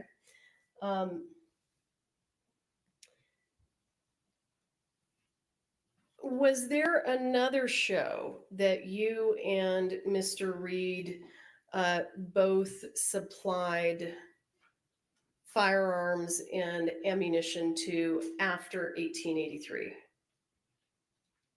No, So not that I recall. let me, did you supply firearms or, and when I say ammunition, I apologize, I mean blanks and dummies, to the set of a movie called The Old Way?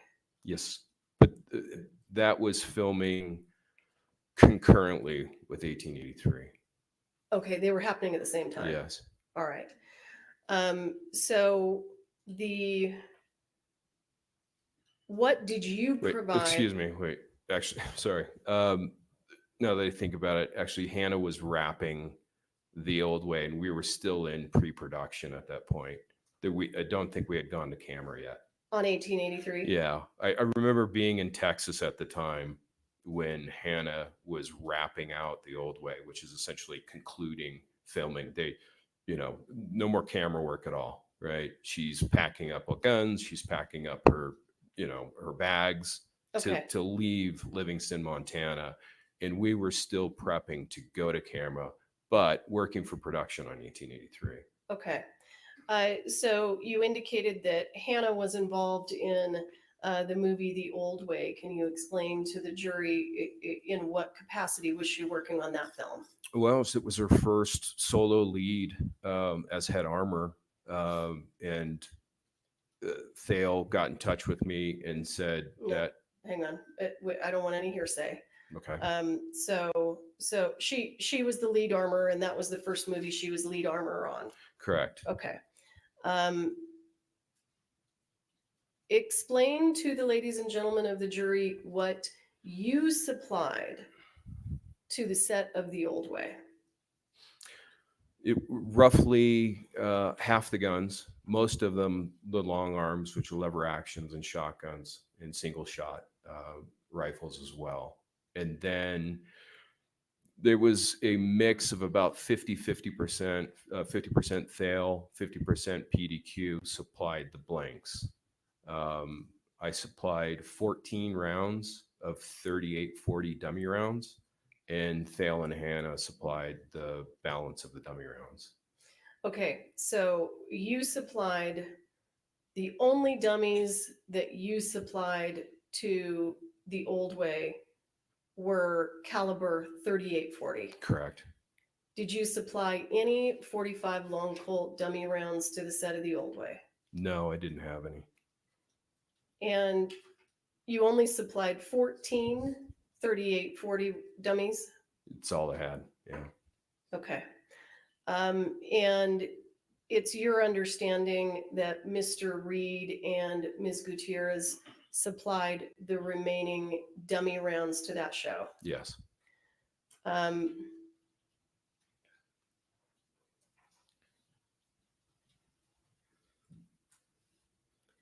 The dummy rounds that Ms. Gutierrez supplied to the set of The Old Way, if you know, do you know where she got them? She got them from Thale. All right.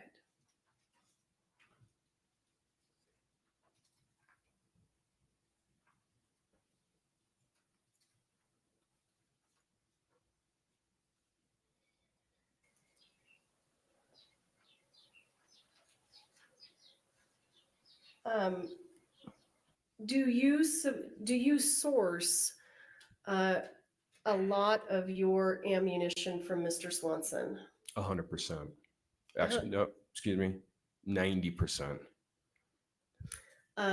And do you source from Mr. Swanson? And again, not ammunition. just Understood. Dummy rounds and blanks. Okay. Do you source both dummy rounds and blanks from Mr. Swanson? Dummy rounds 100% from Joe Swanson. Okay. I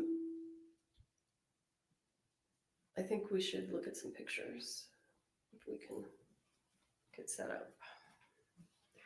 Mr. Bowles, will you have a look at something with me? Uh-oh, it's technology time, so there might be a Displayed yet? technology delay again. Just so that you know. It seems like every time they have to use the technology, there's like a So he and I are gonna go through. technology sidebar. I think it seems like the main purpose of this testimony is to try to whittle down where did the live rounds come from. Yeah, there might be an early lunch because of this. That's what they do sometimes on this. But I think what they're really trying to ferret out here is where the live ammunition didn't come from. And they're basically establishing that the live ammunition did not come from PDQ, which is this guy's business. And because they haven't been able to establish who did actually bring in the live rounds. How did those live rounds get there? And what I'm hoping that they'll get to at some point more definitively is there's testimony about how she had 2 boxes of ammunition and they've been able to find one of those boxes, but not the other box that she was working with.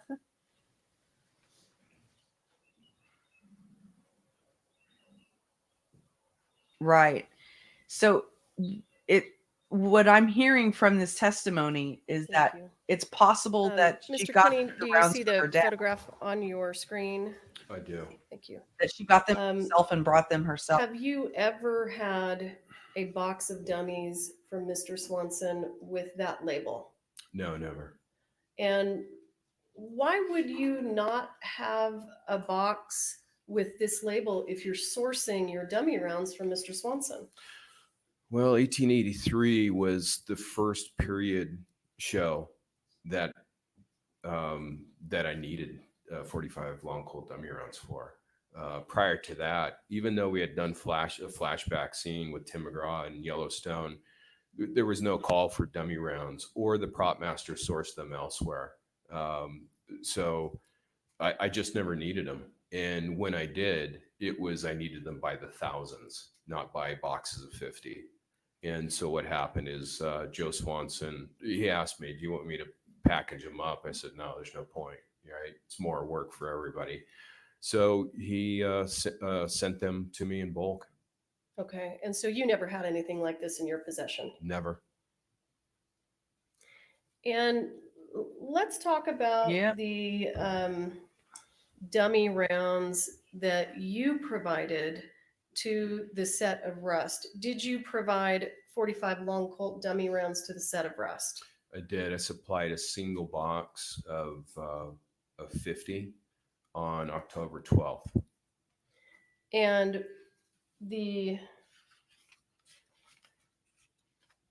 where did those dummy rounds come from?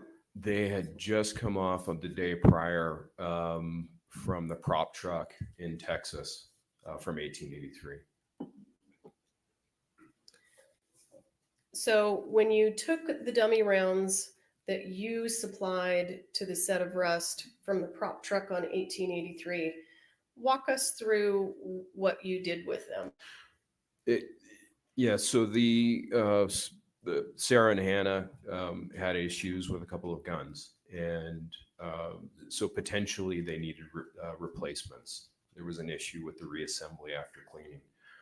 So I pulled some of PDQ's inventory from the 1883 prop truck to make sure that I had something to replace. Unfortunately, I couldn't find a 45 long Colt chambered gun that matched what they had on Rust, but I did find one chambered in 4440.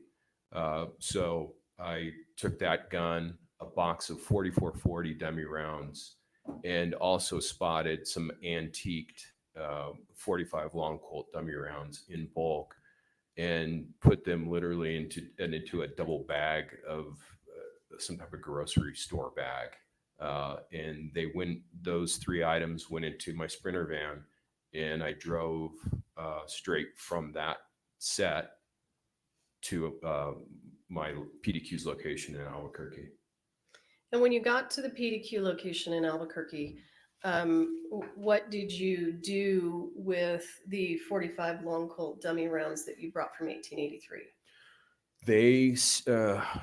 It's kind of an odd thing to say, but because there were probably a considerable amount of money in firearms in the van at the time that were headed back to California, I slept in the van with the guns behind closed gates, but that's just what you have to do. So it wasn't until the morning of the 12th that they were brought into the my place, PDQ's location in Albuquerque. Okay, and what did you do with them when you brought them inside? Well, I got rid of the grocery bags straight away, and I built a small brown cardboard box, and they got poured into there. Sarah Zachary was running late. When she showed up, I was able to reassemble and test the gun. And let me stop you real quick, just so that we're connecting all the dots. Why was Sarah Zachary coming to PDQ on October 12th? Well, she needed to find out whether or not I could quickly reassemble the gun without issue and make sure that it was ready to be used on camera for Rust. And were you able to do that? I was. Okay. But she ended up running probably 3 hours late, and I had nothing else to do. Essentially, I was just waiting to meet with her and drive to California. So while I was sitting there doing nothing, I looked at these overly antiqued rounds that had been dipped in a chemical that patinaed not only the lead bullets, but also the cases very heavily, too heavily.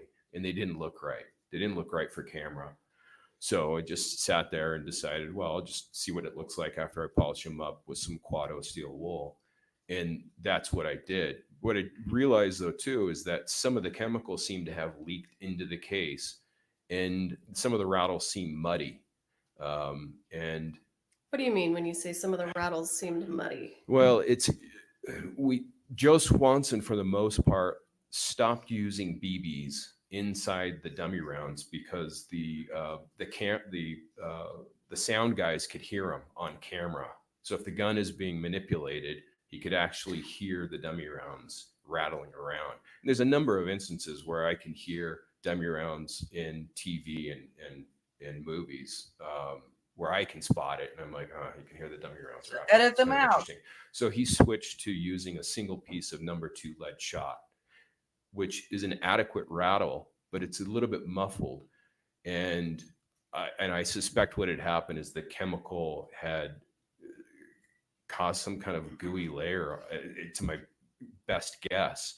And so I noticed that they just didn't sound safe to me. They just didn't sound like I wanted, Hannah and Sarah to have to be dealing with something that seems odd. And so I selected, before I sat there and polished each dummy round, I had to make sure, one, it rattled before I spent a minute polishing around. If we're talking about a box of 50, plus writing a label on both ends, I sat there with this box for an hour. So they got rattled before they got polished, and then re-rattled to make sure they would rattle without issue, and then individually inserted into the box. Okay, hang on just a second.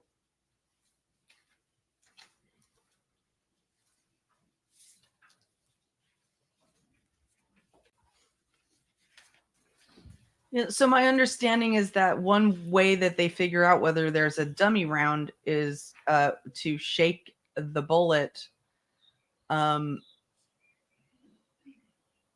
because when they make it into a dummy round, they put a BB into it that makes a sound when they shake it, which seems like Um, 18th century Mr. Kenney, I'm going to movie show you technology, what honestly. has previously been entered into evidence as Defendant's Exhibit L43.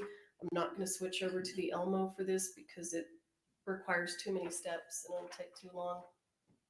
Do you recognize that? I do.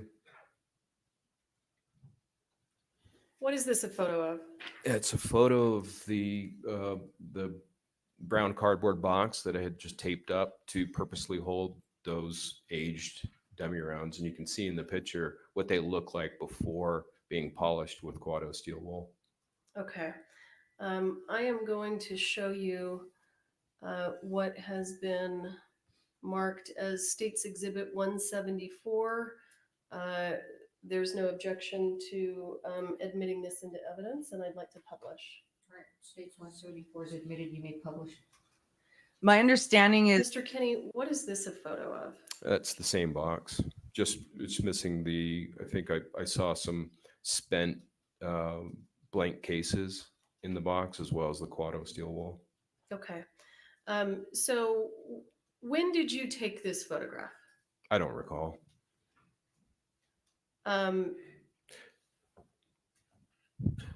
Is this a photograph of the dummy rounds that you provided to the set of Rust? That's correct. So it would have to be the picture was either taken on October 12th or after. Okay. Because that box and those dummy rounds didn't exist until that morning of October 12th. Okay. And after I think you indicated that you rattled them, polished them, and rattled them again. Is that right? Correct.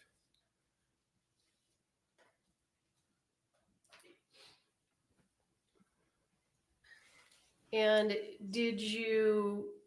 how did you provide them to the set of Rust? Were they in a bag? Were they in a box? They were in a white box with white gaffer tape, which is kind of a pattern tape, very strong.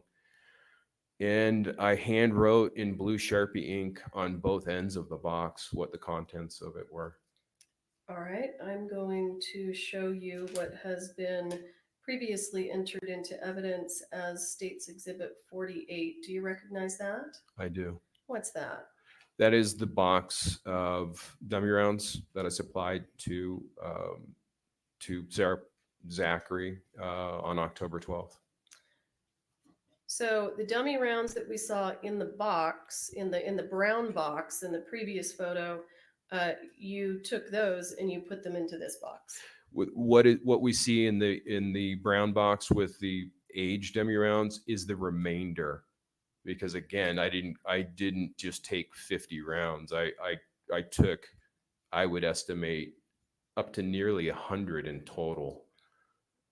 So this is a box that contained 50 dummy rounds, aged and polished, and the remainder was left in that brown cardboard box. When you're talking about the remainder, are you talking about what's shown in Defendant's Exhibit L43? Yes. And the other photo of the brown box without the steel wool, are those the ones that actually ended up in the box and went to Rust? No, those are still the remainder. Okay. I'm going to show you what has been entered into evidence as State's Exhibit 48A. Do you recognize that? I do. What's that? It appears to be that same, the foam insert and dummy rounds, the polished antique dummy rounds that I gave to Sarah Zachary on October 12th. Although Yeah. one of them appears like it doesn't belong You talking about this one? I believe it to be that round. It doesn't look like it's had any aging, and I think I've seen it in other evidence photos where they're laid on their side and it stands out. So, and hang on just a second. Let's do this. Let me show you what has been previously entered into evidence as States Exhibit 166. What's the round you're talking about? That's it. If we look at the top row and all the way to the right of the top row, just beneath that, it appears that round is inconsistent. Circle. Yeah, so it's touchscreen. Oh, yeah. So you can, you have to press it a little bit. I don't have the touch. Press it a little bit harder. And then get clear. So that round that I've circled in red does not appear like the others. And I have a tough time thinking that I would provided that round. Okay. And after you gave the box to Ms. Zachary and it was taken to the set of rust, do you know what was done with it after that? No, I had, even if she left it in her car, I had no idea what she had done with it, Okay.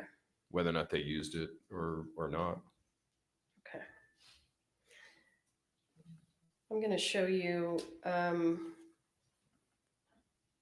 what has been previously entered into evidence as States Exhibit 39. Do you recognize that? I've seen this photo before, yes. Do you recognize the dummy rounds that appear to be in the belt? Is it hard to tell from this photo? It's hard to tell, yeah. Okay, so let's And the shadows in the photos make it difficult as well. okay. Let's go ahead and move to States Exhibit 40. This is previously entered into evidence. Does that photo help? It does. So I believe we've heard testimony that these are from the crime scene specialist, that these are the rounds that were taken out of the belt. Do those look like your rounds? They do. They're definitely similar. A higher resolution on an iPad would be ideal, but they look very similar. Can I guarantee that those are the PDQ rounds? No, it would be difficult to say. Casually, yes. Court of law, not so Okay. much. Okay. I'm going to show you what has been previously entered into evidence as States Exhibit 49. Do you see that? I do. And do you see that this photograph has an extra round up here? I do. Are you familiar with what a Denix round is? I am. What's a Denix round? Well, it's a costume round. What's the difference between a costume round and a dummy round? Costume rounds don't rattle.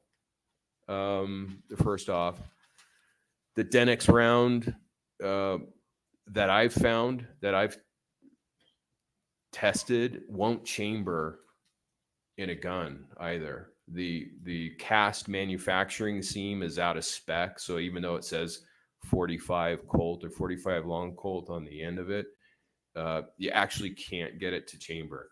Hang on just a second. When you said the cast manufacturing seam, can you see that in the photo? I can. Yep. I'm gonna go ahead and underline it. Okay. All right, thank you. He didn't. Have you ever had Denix rounds in your inventory? No, because it's something that if it doesn't rattle and it's coming from a weapon supplier, a vendor, it sets a dangerous precedent that we can say some dummy rounds don't rattle. And there is definitely debate regarding this point. PDQ though, and I have never sent out any dummy round that doesn't rattle, whether or not the primer has been struck by a firing pin. So even if we're talking about, well, we can assume that because the firing pin has hit the primer, it must be a dummy round and there's nothing in it. And that is definitely not the case. Primers will not go off with just one hit of a firing pin. And so we don't know that that's a purpose-built dummy round. Unless it rattles, it's not to be trusted. Okay. And did you provide a Denix round to the set of rest? No. And it's your testimony that the Denix rounds actually don't really fit in the revolver. Is that right? The ones that I've tested do not. Okay. Because of the seam. Because of the seam. And it appears overall that they're oversized very slightly, but it's enough to prevent them from being inserted into a revolver. Okay. And do you know a gentleman by the name of Billy Ray? I don't know him personally. We've communicated. Actually, no, excuse me. Billy Ray Back up. We did Cyrus? meet briefly. Just kidding. We met briefly. He owns a similar company providing weapons and props as well as dummy rounds and blanks to productions. I believe he's a set designer. Did you reach out to Billy Ray with regard to supplying dummy rounds to the set of Rust? I did. Again, PDQ, everything we had slated in inventory was to be used on 1883. So we didn't have any 45 Colt dummy rounds. So I reached out to Billy Ray by text and asked him if he did have any in stock because they needed more. And did he have any? He did not. But what he did have, which appears on camera, and to anyone else, if you were to insert these, what he did have into a leather gun belt from 3 feet away, you wouldn't know what was in that gun belt. And so what he had was very specifically, he got back to me and said, I have 98 4440 dummy rounds and 42 3840 dummy rounds. And were those provided to the set of Rust? He met up with Sarah Zachary, and that's how they ended up, I'm assuming, on set. And are you the person that connected them so that Ms. Zachary could obtain the dummy rounds? Yes. So to the best of your knowledge, did Billy Ray provide any 45 long Colt dummy rounds to the set of Rust? No, I mean, he was very specific. I mean, casually you'd say, well, I've got 3 boxes that'll work, but he went into greater detail. Okay. And let me stop you there. And when you were talking about having a 3840 or a 4440 dummy round in a gun belt, you said that the viewer wouldn't know what they were looking at. That's correct. And is that because they look very, very similar to 45 long Colt? Yes. Okay.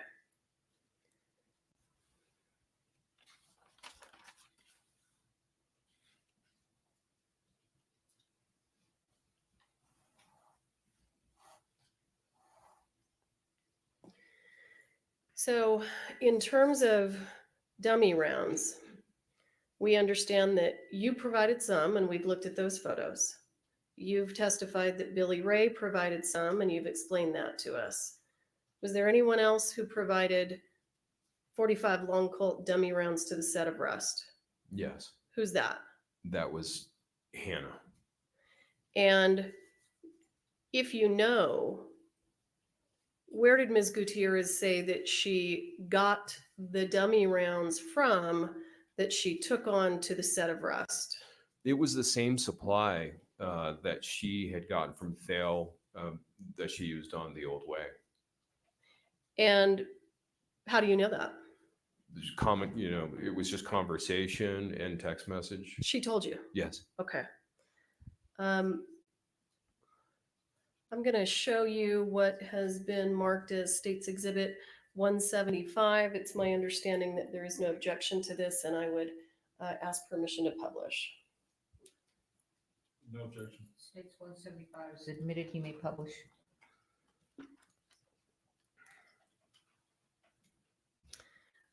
Sir, have you seen this before? I have.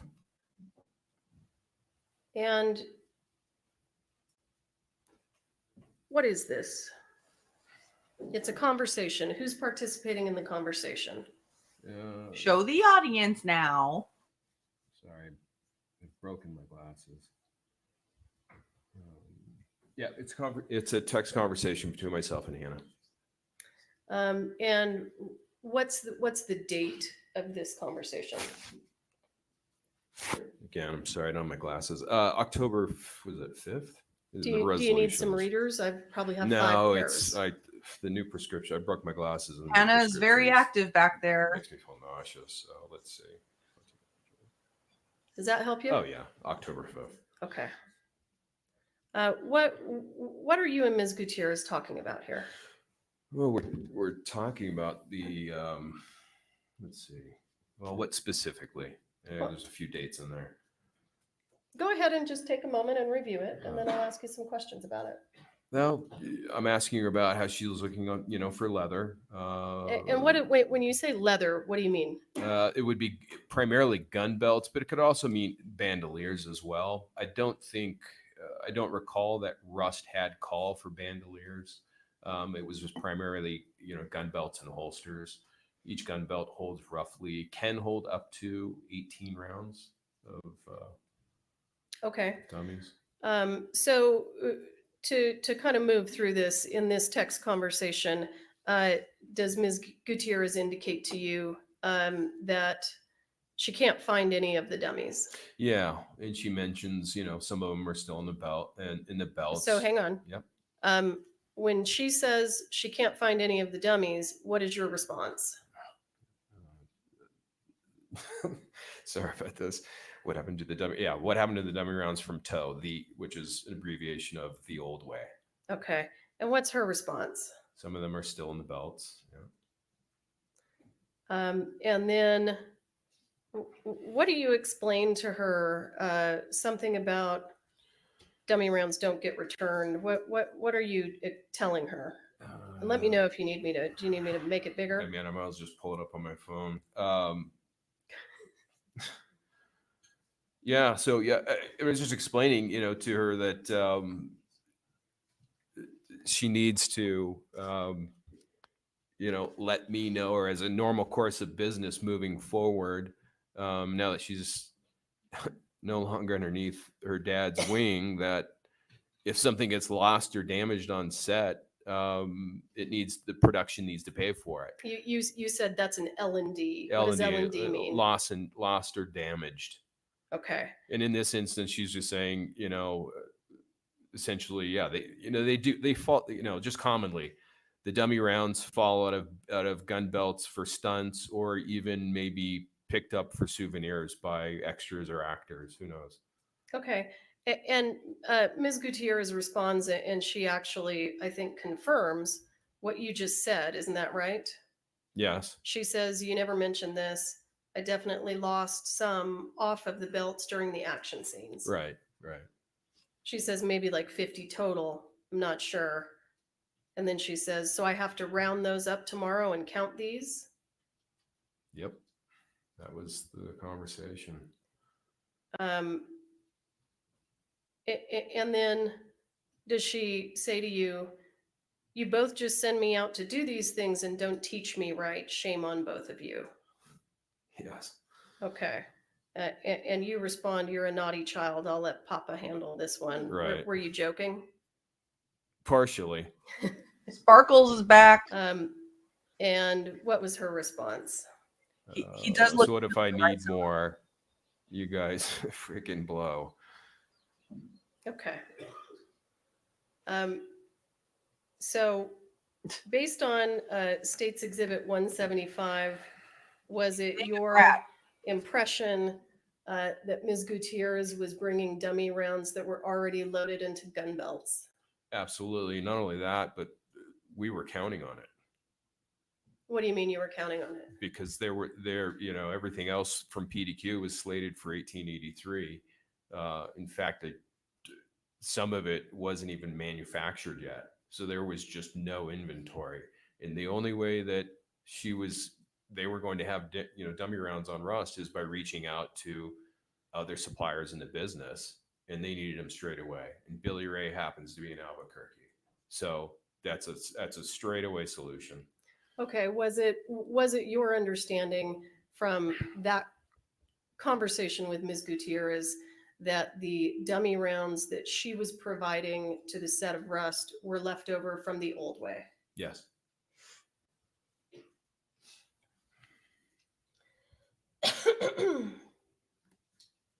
I'm going to take you to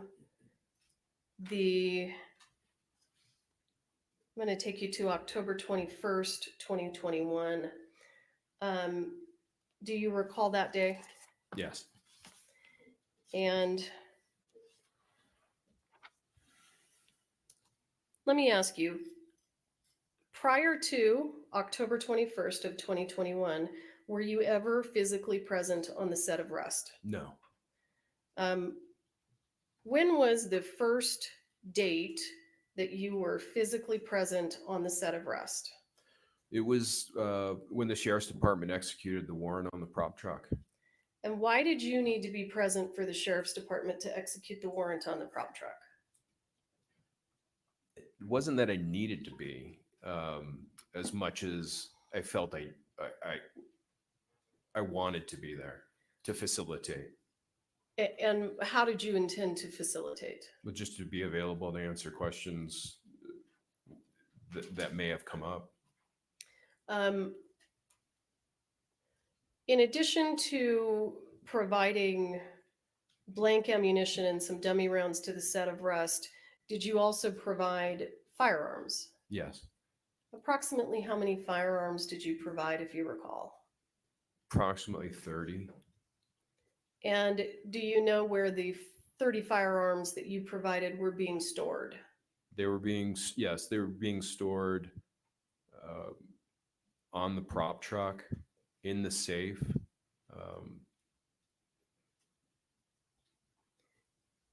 Okay. Yeah. And let me ask you specifically, did you provide to the set of Rust the Pieta 45 that became Mr. Baldwin's prop gun? I did. And where did you get that gun from? Those guns came from Pieta's. Pieta's an Italian manufacturer, and they supplied, or they have a principal, and I think it's a single importer located in California. And I purchased them specifically for the Rust show, directly from their facility in California. And do you know when you purchased that gun, was it new or was it used? Baldwin's gun was brand new, as were I believe it's 11 of the 12 revolvers that were rented to the Rust production were all brand new. So I'm going to take you back to October 21st. On October 21st, did you find out that there was some sort of an injury that had taken place on set? I did. I missed a call from Sarah Zachary, and quickly thereafter, she sent me a single word by text in all caps, emergency. And when you received that text, what did you do? I called her back within a few minutes. Okay. And let me ask this. During that conversation, did you tell Sarah Zachary to do anything with any of the dummy rounds or firearms or anything like that on set? No, absolutely not.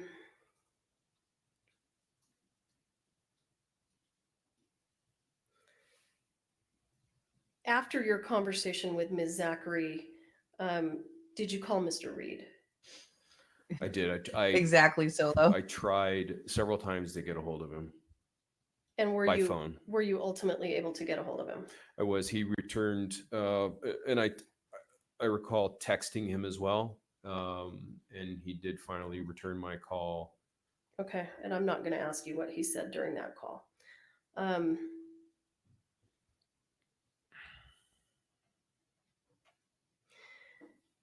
During the filming of Rust, did you occasionally communicate with Ms. Gutierrez? Yes. And was there a time that you and Ms. Gutierrez had a disagreement? The primary disagreement occurred on October 16th. And what was the subject matter of that disagreement without saying what anyone said? Subject matter related to an accidental discharge of a blank on the set of Rust. Okay. After the disagreement that you had with Ms. Gutierrez on October 16th, did you, if you recall, did you speak to her again before this, between the 16th and the 21st? No.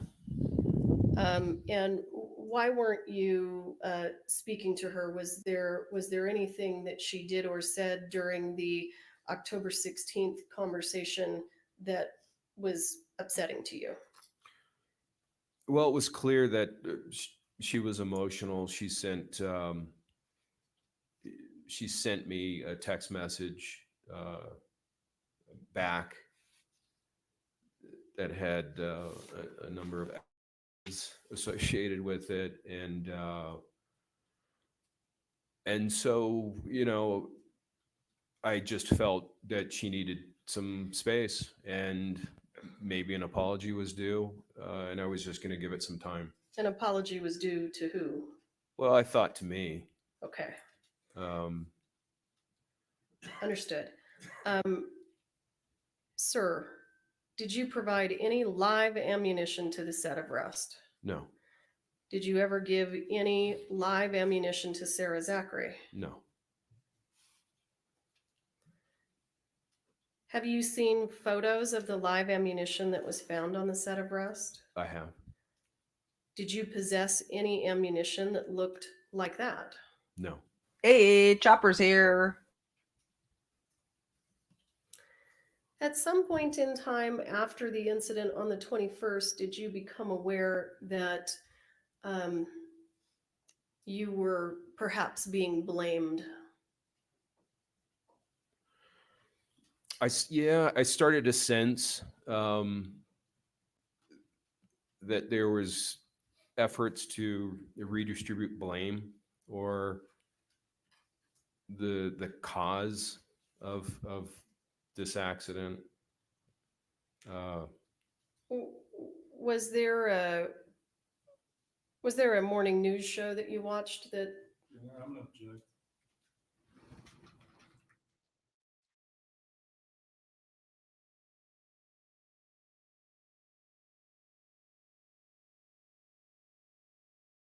Yeah, I would agree. It's definitely not looking good for Hannah. I mean, if we can believe this guy, you know, and I know there's some shade out there about him. I haven't watched it yet. You know, I haven't gone hog wild into any rabbit holes on this case, into all the people involved and everything. You know, he's, at least from a juror's perspective, he's coming across credible. It'll be interesting to see how he is crossing. Can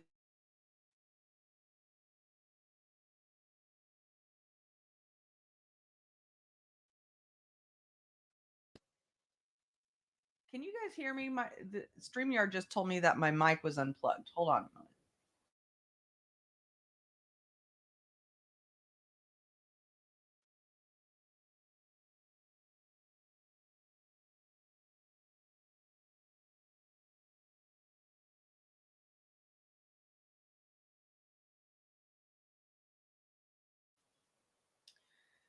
Okay. Glad you guys could hear me. Yeah, I mean, Stacy, you probably you know a lot more about the situation. It sounds like you were into it more. I did do a video about this case on Checkmate Humanity, but I was focusing more on the on Alec Baldwin's interview that he did. I'm pretty sure it was with George Stephanopoulos. I think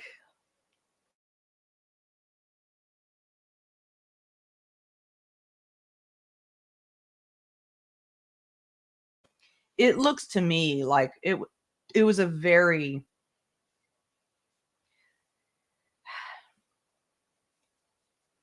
the entire situation was a setup for, excuse me, I have the hiccups now.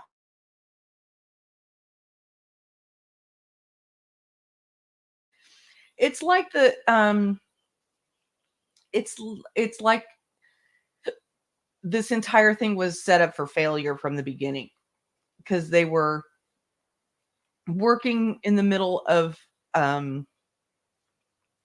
COVID with a Mr. Kenney,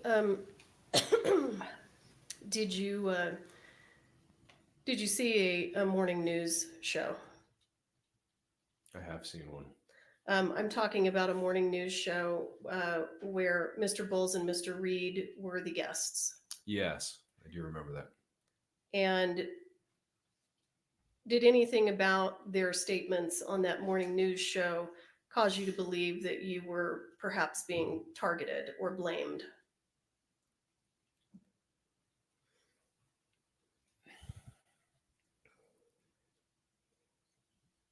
That's difficult to answer. It started to feel as I don't know if that's an appropriate word. It started to feel, knowing Thale and having been friends with him for a few years at that point, I understood who he was and how much he loves his daughter. So I felt like what was about to happen, that was the very beginning. And that was essentially to ultimately try to pin the live ammunition on the set of Rust, that somehow it came, through me. Okay. And Mr. Kenney, did Ms. Gutierrez, with the assistance of Mr. Bowles, file a lawsuit against you? They did. It's give or take a couple of days, January 12th of 2022. And when the lawsuit was filed against you, at that point in time, did you fully understand that you were being blamed? At that point, it was quite clear. Okay. What is the status of that lawsuit now? Well, the complaint.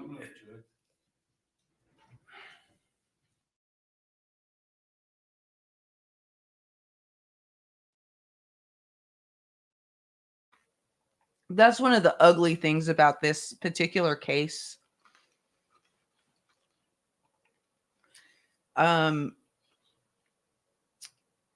Is that immediately everybody started to point fingers at everybody else. And in order to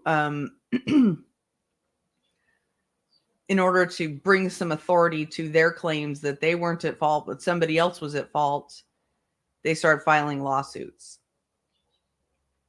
So it appears that Hannah filed against this guy. And, I don't know enough about this guy and enough about that case to know whether there's any legitimacy to that. But I even remember when I was covering this for my video about Alec Baldwin and his interview, that he was already talking. He was already, getting sued by other cast, other people on the set and cast members, things like that. More suits were going to follow. There are a lot of civil lawsuits flying around back and forth, and some of them are obviously totally legitimate. Some of them are literally just to appoint blame to somebody else and get a court to do that so that they won't be seen criminally, right? Yeah. Yeah. And this guy, I could see him coming across kind of shady, a little bit too slick. Yeah. Well, Chopper, yes, what happened was that very morning of this particular incident, the camera crew walked off. There was a mounting there was mounting tension in the industry because around COVID, people were not hiring union crews. They weren't hiring enough people. There were all kinds of disputes going back and forth. So um, that morning, some camera crew members walked off and they proceeded on with who they had. And so there was just kind of an ongoing and constant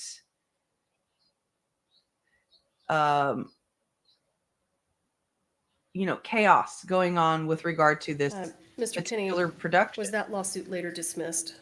It was.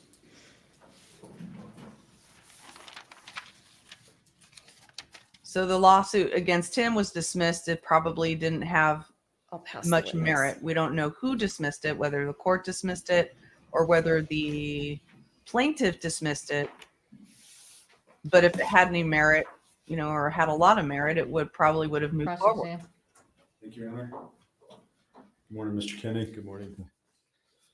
We've met over Zoom, but we've never officially met in person until this morning. Is that correct, sir? Did it? Okay. Mr. Kenney, I want to walk you through, to start with, the 1883 set. And I think initially, Thel Reed had brought live rounds in a green ammo can. Is that correct? That's correct. They were, and specifically they were reloads, yes. And these were reloads, and some percentage of them were Starline brass reloads. Is that correct? Yes, I think I would just guess a good percentage, roughly 50% of the cases were Starline.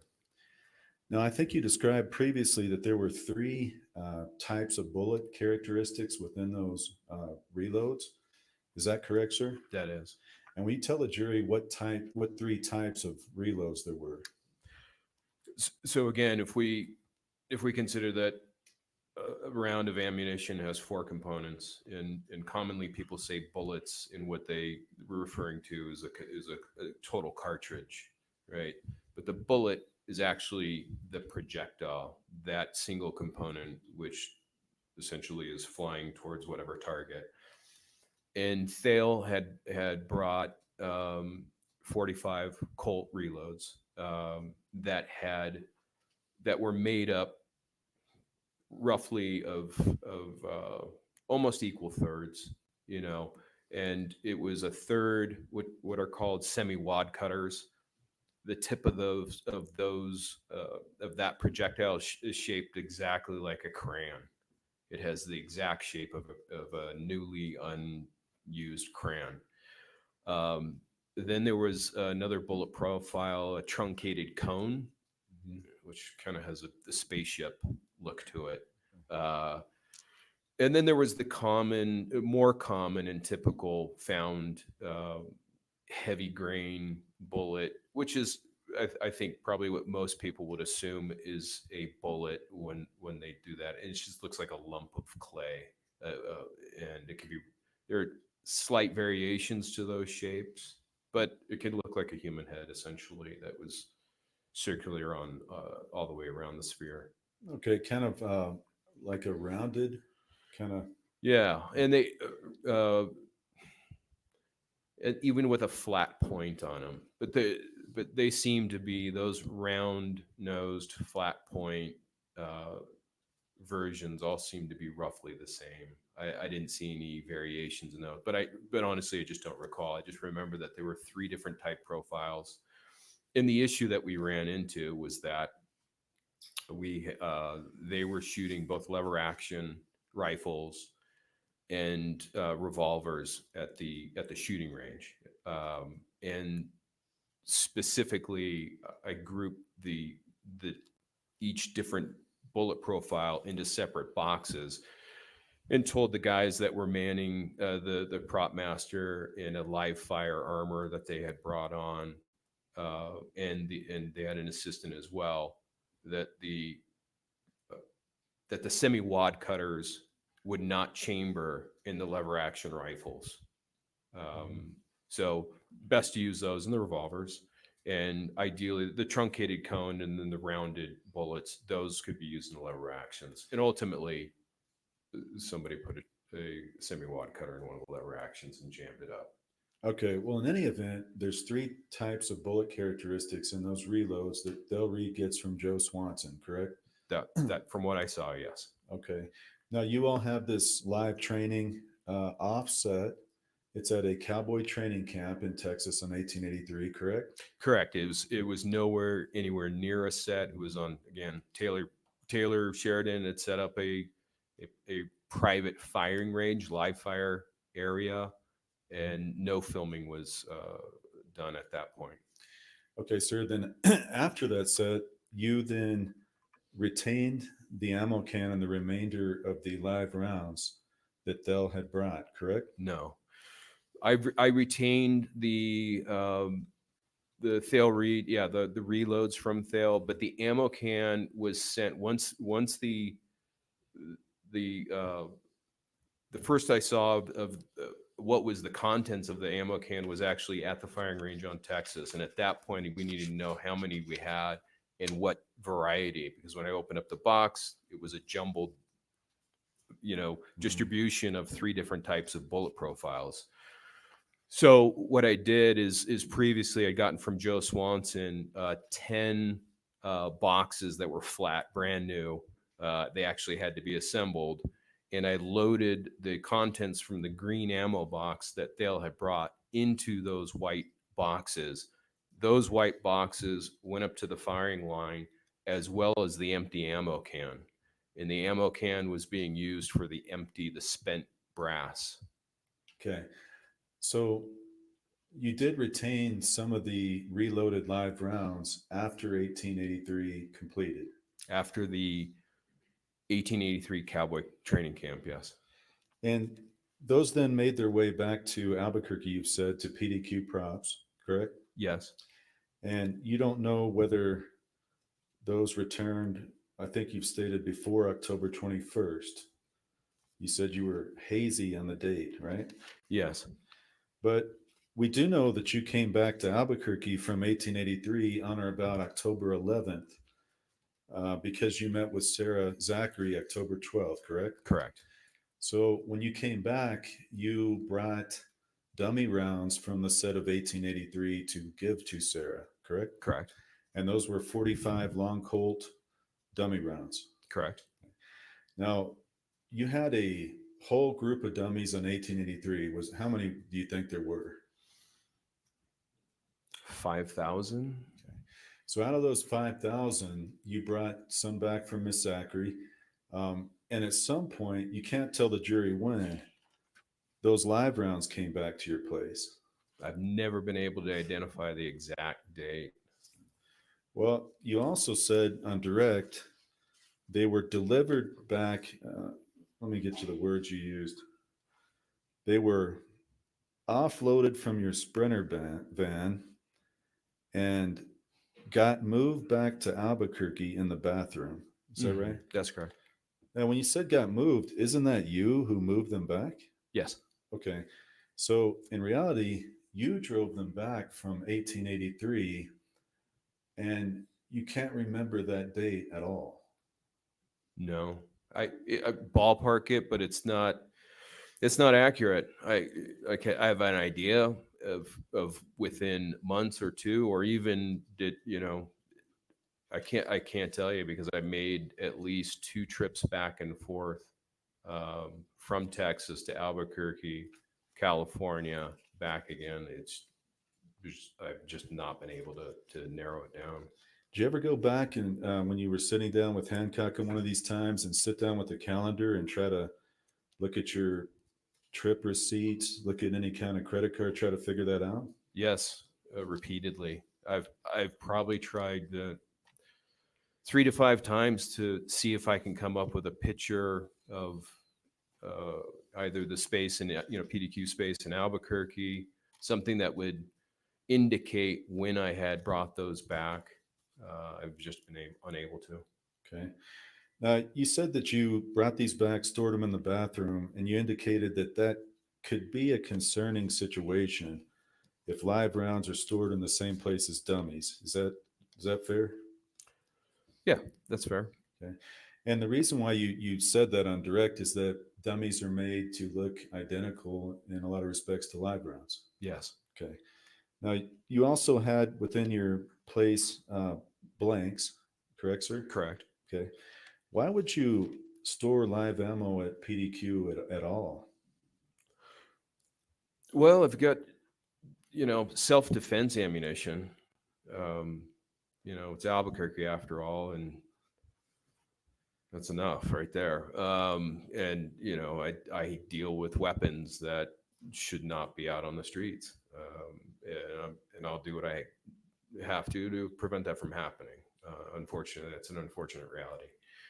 So there is self-defense ammunition, and the remnants of the 1883 cowboy training camp was there. And I, again, don't know the date that I brought them back. Okay. Now, you keep self-defense ammunition. It's because it's a dangerous town. I think that's what you're saying. And you also keep weapons we've seen in pictures that were kind of out in the open. Looked like they were cases. You recall that? From the evidence photos? Yes. Well, you're seeing what I want anybody to see that would break in if, because again, it's Albuquerque. If somebody were break in, what are they going to go after first? That's what it's set up as. You don't see in the evidence photos belt-fed machine guns, any machine guns, or a lot of other things that were there that are no longer there. Okay, so you had belt-fed machine guns too? Oh, yeah. And machine guns at this shop as well? Yes. Okay. So you wanted people to see and let me just show you Defendant's Exhibit L14. Yes, sir. Thank you.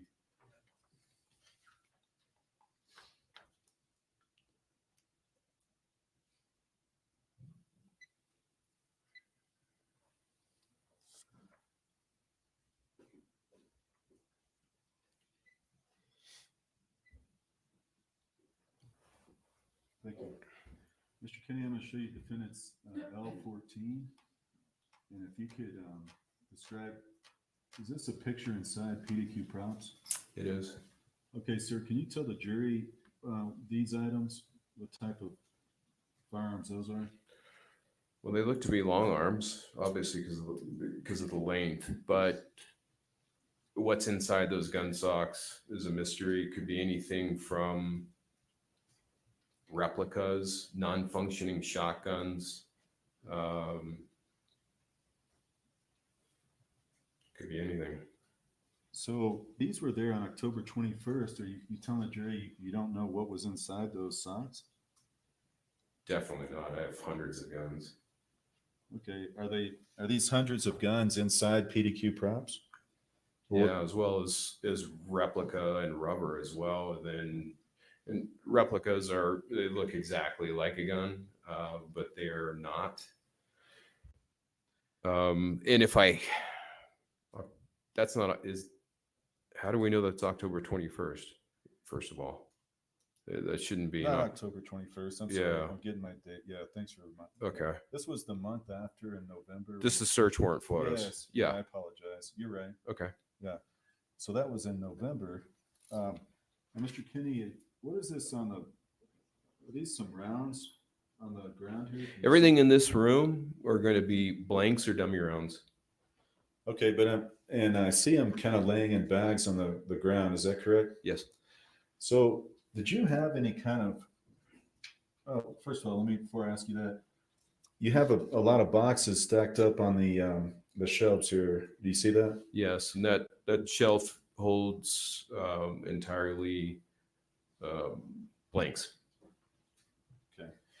Did you have any sort of written inventory system for all your boxes and Occasionally, I would go through and make a list of what I had. It was casual. You know, what do I need? You know, Joe Swanson would say, "Hey, I'm running off a batch of 223 blanks and or 9 mm, whatever it was." And if I was on the road, it would be helpful to kind of have an idea about that. But there's no spreadsheet of inventory that I kept.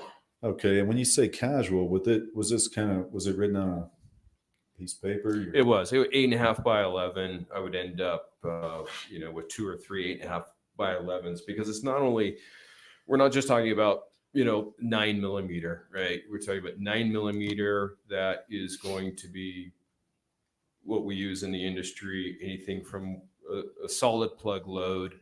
And in a solid plug load, you can have 10 variations. And then we have 8 flash, quarter flash, half flash, full flash. So you had to know what your inventory is by memory for the most part. And occasionally, if inventory got too high in one area, I'd say, well, definitely don't. If Joe says, hey, do you need any of this? Respond no, because it just doesn't make sense from a small business standpoint. And you said inventory through memory. I'm going to show you Defendant's L16. It's just one example. Were you able to remember at any given time each number of each of those types of boxes? Well, if I'm handling it on a daily basis, yes. Deficiencies mostly. Well, and for example, when you have to invoice, like the Russ said, do you have any procedure that kind of tells you how you're going to invoice that? Typically what I'll do is very quickly, usually movie productions, television productions are last minute. And oftentimes the invoicing comes a week or two after the service has been provided. And so oftentimes I'll quickly jot down what it is that's being sent, take a picture of it. And oftentimes things go, if they're shipped, everything goes overnight. So it's a last minute kind of business. Okay. Your Honor, may I approach? I'll show this.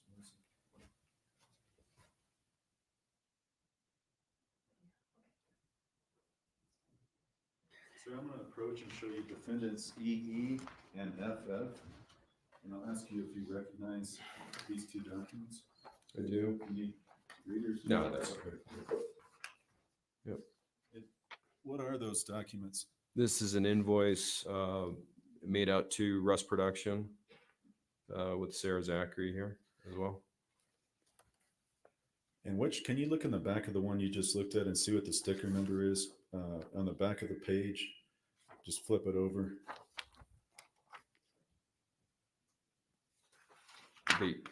Yeah, that little sticker, FF, does that say that? That says FF. Yeah. Okay. Yeah. So you just read for the record from FF, and what is EE?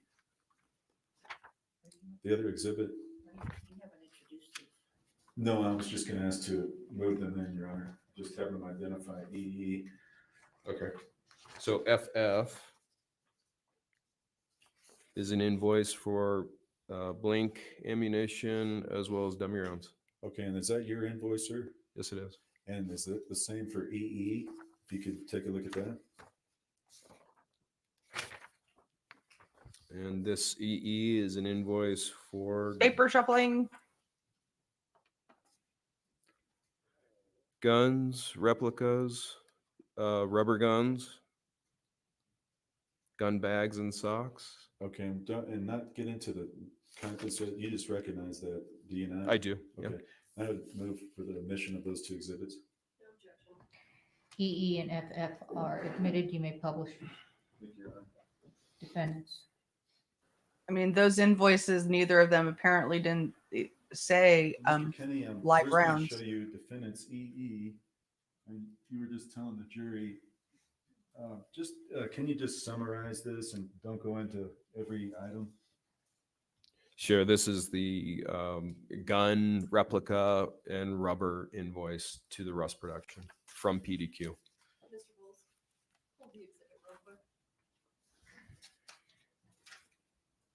Can we approach one? Yes.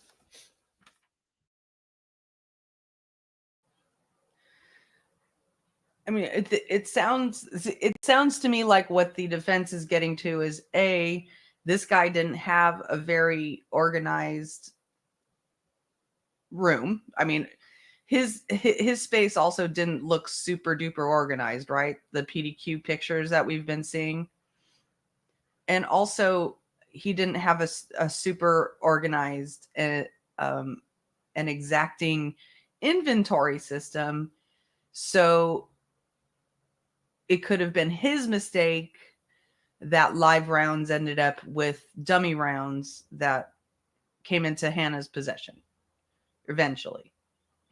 Sarah and Hannah's possession. So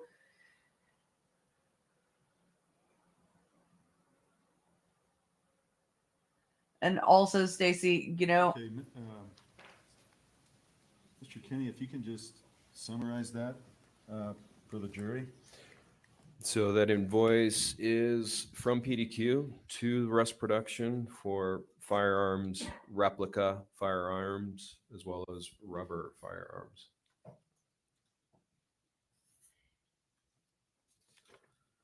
Okay, and now I want to show you, and this is what and the one we just saw, this is what you supplied to Rust, correct? Correct. Okay. Now I want to show you defendant's FF.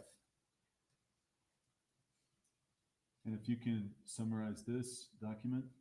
It's a invoice from PDQ to Rust Production for blank ammunition, as well as dummy rounds. Okay, and then if I want to show you the second page of that. And what does that say in the second page? It says dummy rounds 4440/45 LC long Colt and 12 gauge. So is this the line where you invoiced for those 45 long Colt rounds? It is. Okay. And so you put this together in a group with the other types, correct? Yes. And the numbers on the left column, so you start at your dummy rounds, 44, 40, 45, then there's a number 200. Is that the quantity? That is the quantity. And then the price per item is right next to that. Is that right? That's correct. Okay. Now these dummy 45 and other dummies, did you rent these to Rust? I did. What was listed there is not inclusive of actually what was provided to Seth. There were some, as I recall, there were some 44 Henry dummy rounds. Possibly some 4570. I don't recall exactly. So were there other invoices? No. Okay. So there were certain items that you did not invoice for. That's correct. Okay. And did that also include what's called primed cases? No, prime cases would not be in the dummy round line of the invoice. That would be listed out separately, because one is a consumable, the other one is a rental, and prime cases would be a consumable. And I want to talk a little bit about that, but you provided Sarah Zachary some primed cases for Rust, correct? Not that I recall. I mean, I'd have to look at the invoice. What is a primed case? A prime case is simply that. It's a ammunition case that has a primer without gunpowder. Typically, Joe Swanson crimps the end because what happens is that they're too long. If he doesn't crimp the end, they're too longer to actually be functional in a revolver. And they're simply, like a loud cap gun when they go off. They're good for training. They're good for around horses and kids. And certain armorers will rig them up in theater as well. Live theater will use them with talcum powder for an effect with minimal noise and also for close proximity.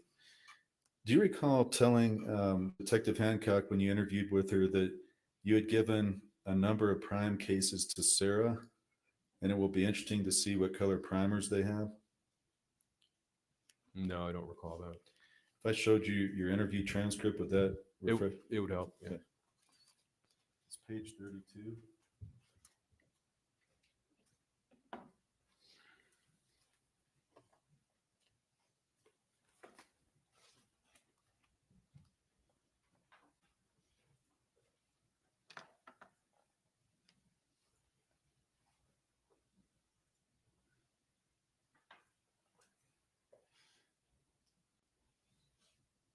Were they salty snacks or sugary snacks or both, Chopper? So I get the sense definitely Hannah is not the only one being charged for this. Alec Baldwin is also being charged for this. But she's not being charged for murder, obviously. She's being charged for basically her negligence. Did you indeed tell Detective Hancock that you had given a number of primed cases to Sarah? Well, it's interesting because it says All of prime cases, and that I would have said primed. I never say prime cases. It just sounds like you're ordering some off of Amazon. So I don't recall that conversation. I don't even know what I'm referring to in that conversation. Well, do you recall that there was discussion about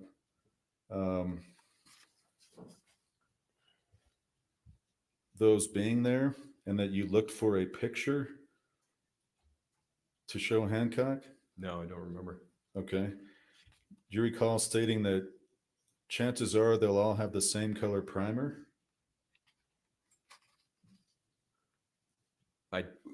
This conversation, I just don't remember the particulars of this conversation with Detective Hancock.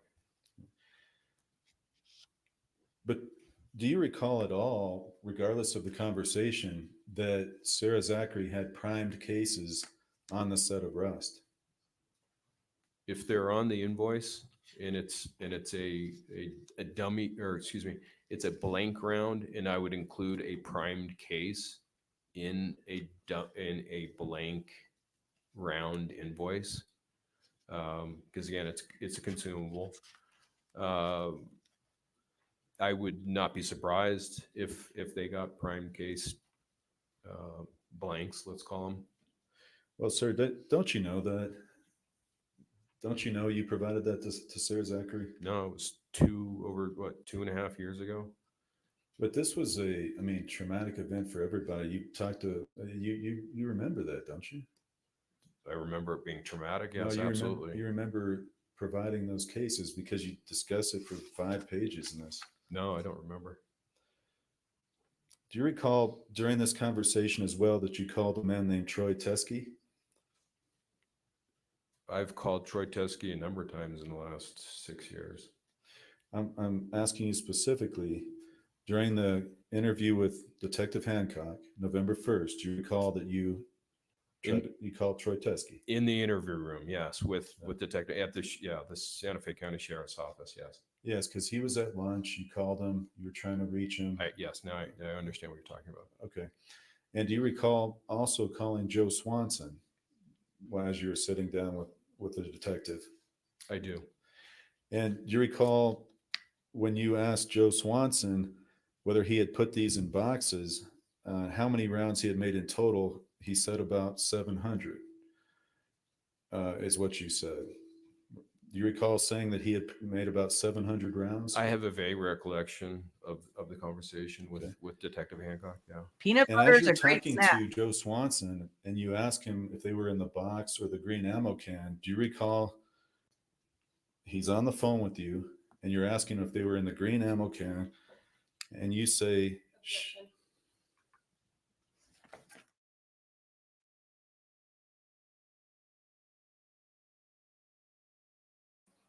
Sidebar.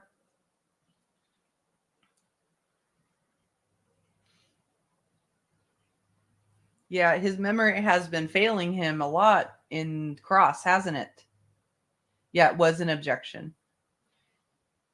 She just said objection, and then they started to walk up there. Okay, Mr. Kenney, do you recall you said, as you're on the phone, shit, shit, shit? I'm like, oh God, well, I mean, still trying, damn. You recall saying that?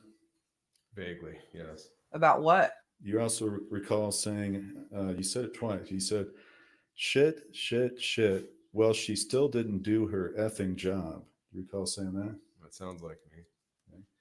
So when you find out, and I don't want to get into what Mr. Swanson told you, but when you find out whatever you find out on the phone, you say shit, shit, shit twice. Why did you say that?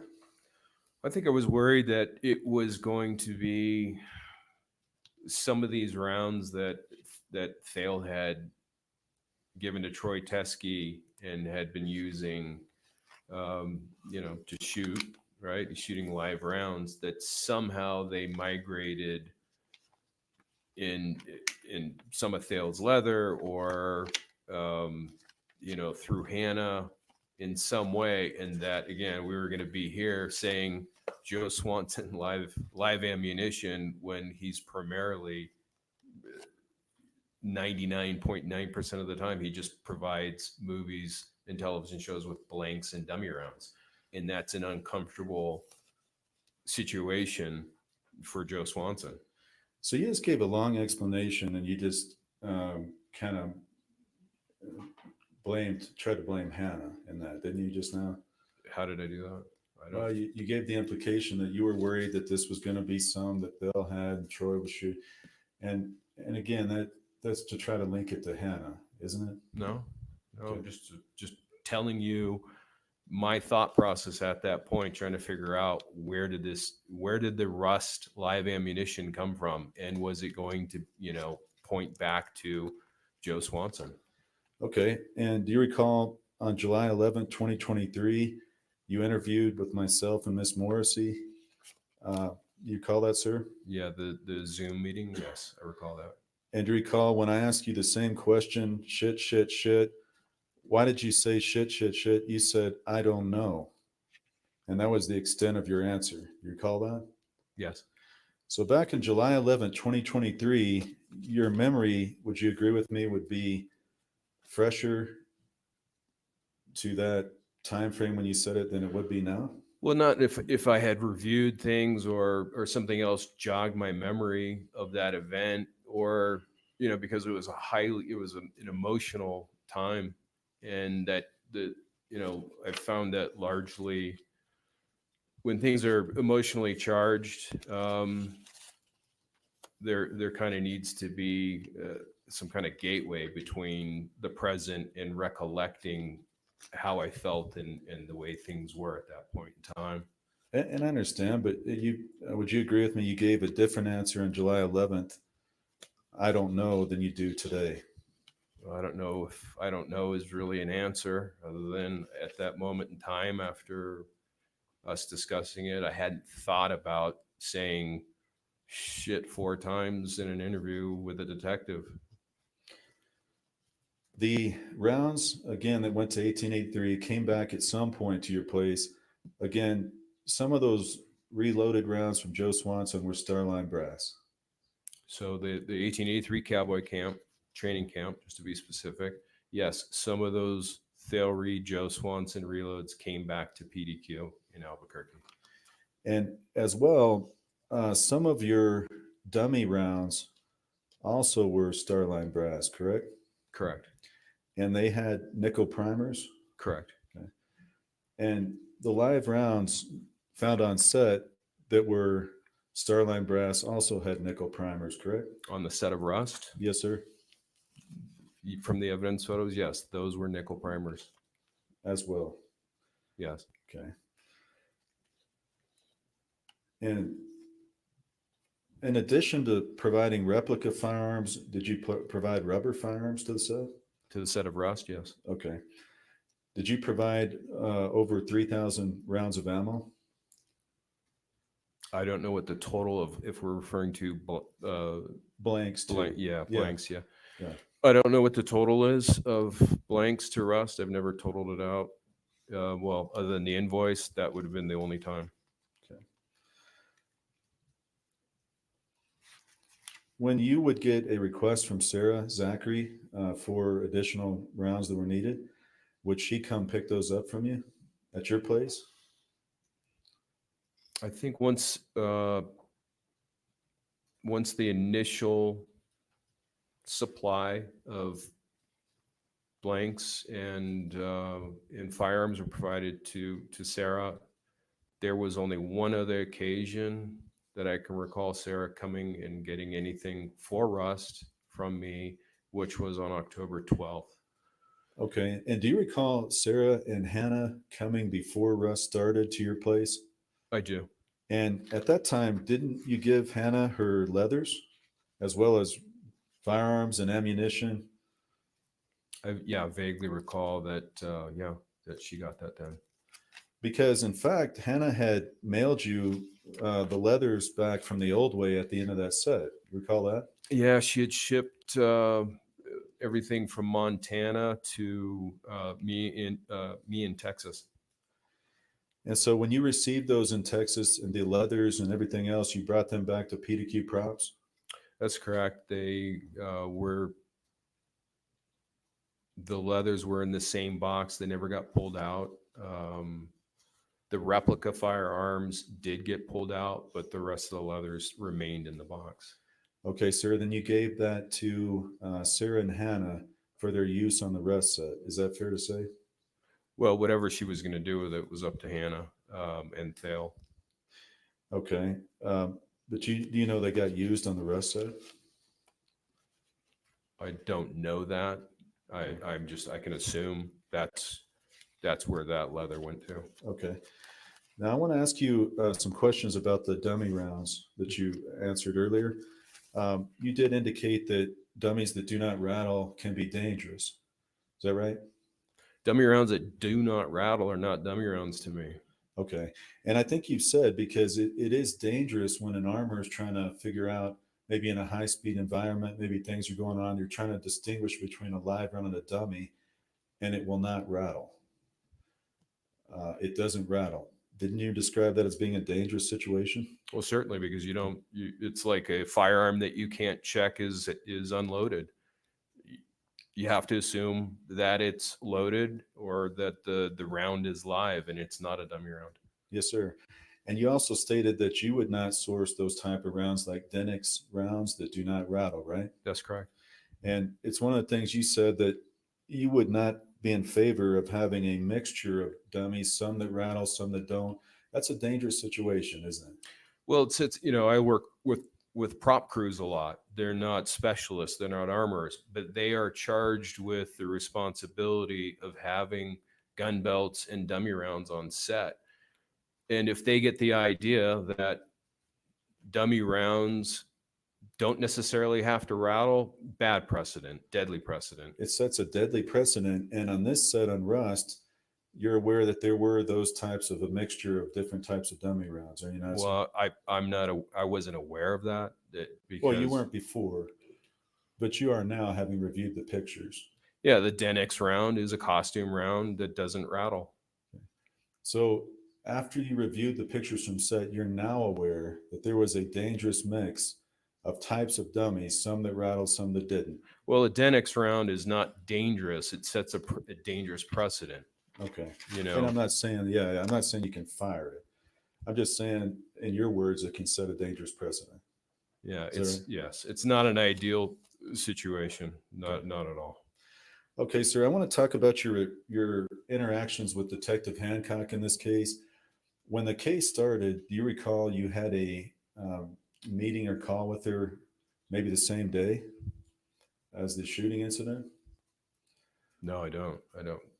With Detective Hancock? Yes. On October 21st? Don't recall it at all. I don't think it happened. Okay.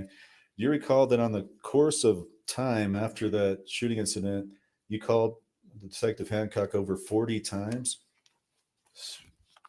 Yeah, it sounds about right. Do you think it might have been higher than that? Oh, definitely. Okay.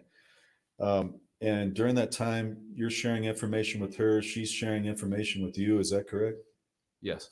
Okay. And doesn't she share you materials from the investigation at times? The first time that I think she showed me anything was when they were executing the search warrant on the prop truck. She was showing me, I think they were black and white, grainy photos. Okay. That was the first time I saw anything. Now, do you recall providing Detective Hancock some of the live rounds before the execution of the search warrant? I did. Okay. So you provided her some, and was that in a bag, or how did you give those to her? Well, interestingly enough, they came from that jammed lever action rifle, and they happened to be the semi-wad cutter live rounds.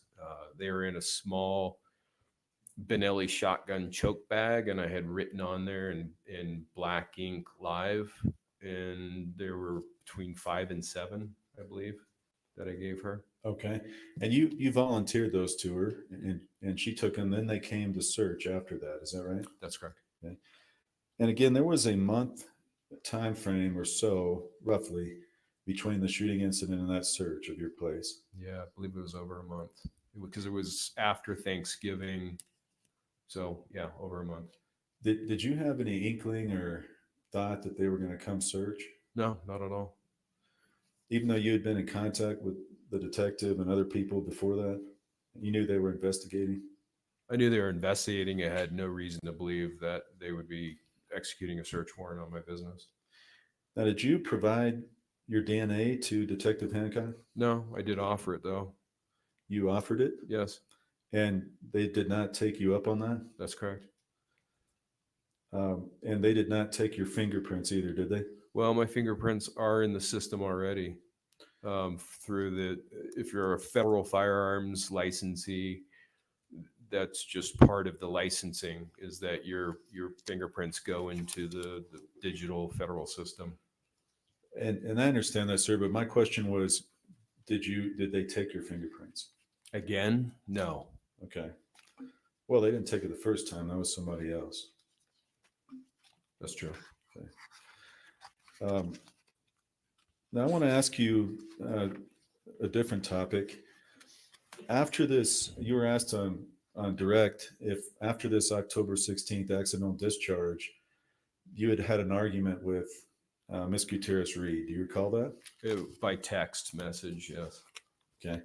And you recall after that you wanted to fire Ms. Gutierrez-Reed?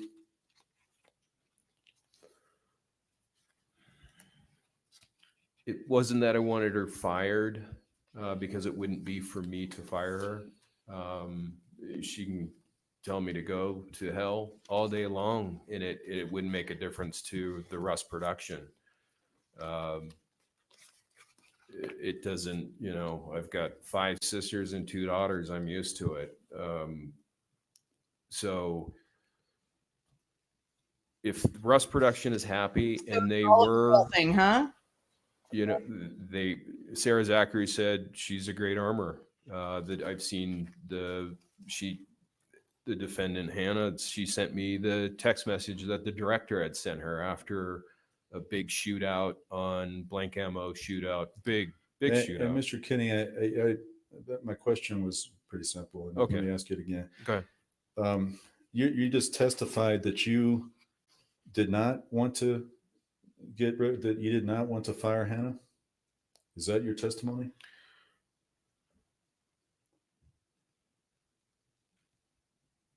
It's not that I wanted her fired. She was doing a horrible job at props. That was an issue. Okay, you answered my question, and I just want to know. It's a real. I had mixed feelings about it, and I Okay. think that's why, in fact, I reached out to 2 common friends with Thale saying this is the situation. Okay. Well, do you recall in your interview on November 1st stating she was just being an idiot? I wanted Sarah to get rid of her. Collectively, yes. I mean, even now, frustrated with her, but at the same time, understand, what she's up against. So it's a mixed bag of emotions, and ultimately was Sir, not my my question call. was did you remember stating that? Oh yeah. Okay, that's what I asked. Now,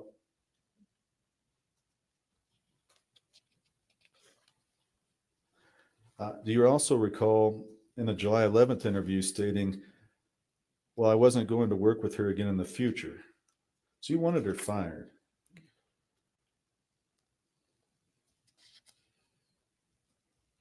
I mean, is it a bad thing to want her I fired just again after an it accidental was, there was some mixed discharge? emotions and in the situation. If I really wanted her fired, I could have gotten her fired.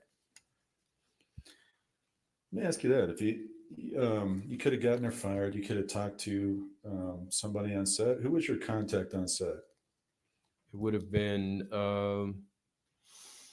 well, Gabrielle Pickle was actually Angel Nijum was my first contact with production at Rust. And then it was Gabrielle Pickle, line producer, unit production manager, Ro Walters. Those would have been the ones to fire her.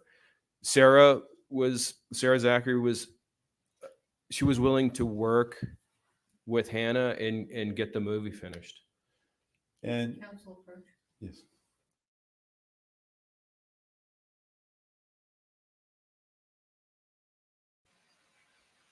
Trying to figure out where the idea of having Hannah fired comes in.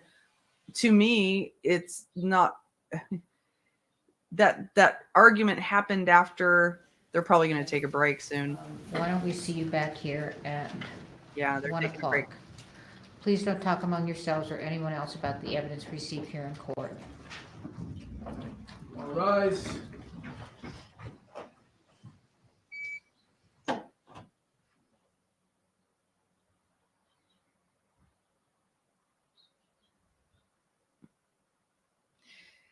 I think that's that $1 million question, Chopper, is why did they have live bullets at all on the set?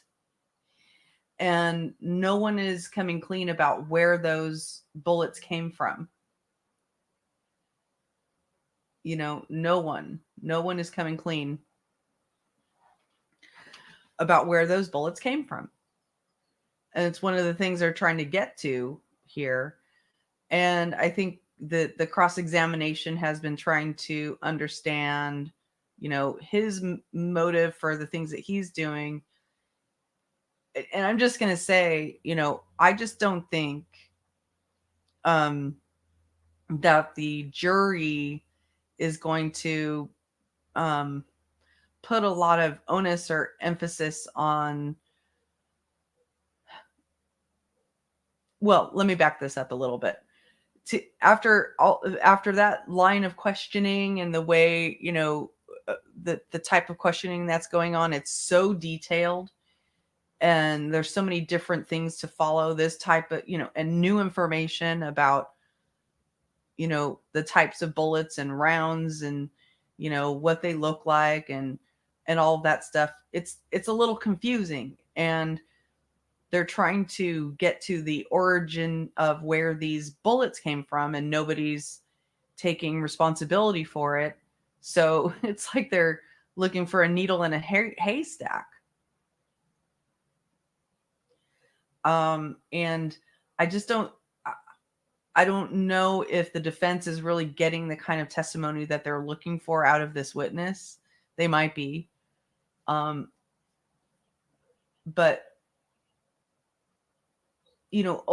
ultimately the armorer is responsible for doing certain things that this particular armorer didn't do. And on top of that, you can see other irresponsible behavior around the whole shooting from this armorer. But obviously it's not just the armorer, it's the person who pulled the trigger who says they didn't actually pull a trigger. So if you aren't aware of what, Alec Baldwin's defense is his defense is I cocked the gun. I did not pull the trigger. I cocked the gun. I did not pull the trigger. And so that's what was basically on the table when they talk about whether his charges are, active or dismissed. And they recharged him because the FBI did analysis on the gun that he was using and found that it's impossible for the gun to go off without, in the way that he says that it went off. Now, something I'm curious about, just because this guy is the one testifying, is I noticed that a creator made a video about this guy and about Sarah Zachary. Now, I'll be super honest with you. I'm not a big fan of this particular creator because he tends to be on the conspiracy side of things. He tends to take, I take his content with a grain of salt because it feels like he's just trying to be controversial and trying to take a stand, that will get a lot of attention because of the controversy in it. But he's, maybe showing some information about this guy that might be interesting to watch. So I'm kind of interested in checking it out right here. Hold on.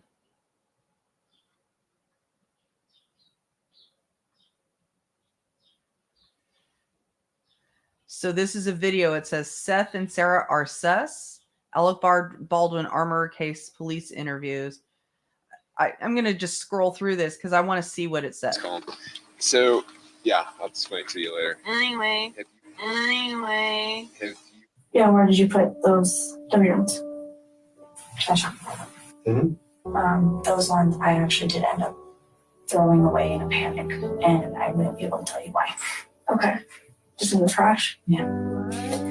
Just in the trash? Yeah. Just in the trash? Yeah. Oh my God. And that's what she testified to. That's what she testified to, that she just threw them in the trash. And it was basically the same exact testimony.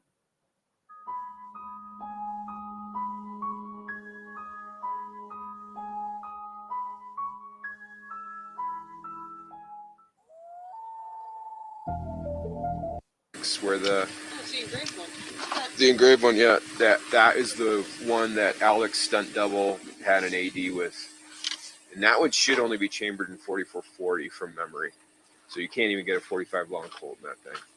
Not that, I mean, it's, I mean, nobody, the period stuff, who's conversant with that, it's, I mean, I've done a bunch of shows, but still every time I learn something new,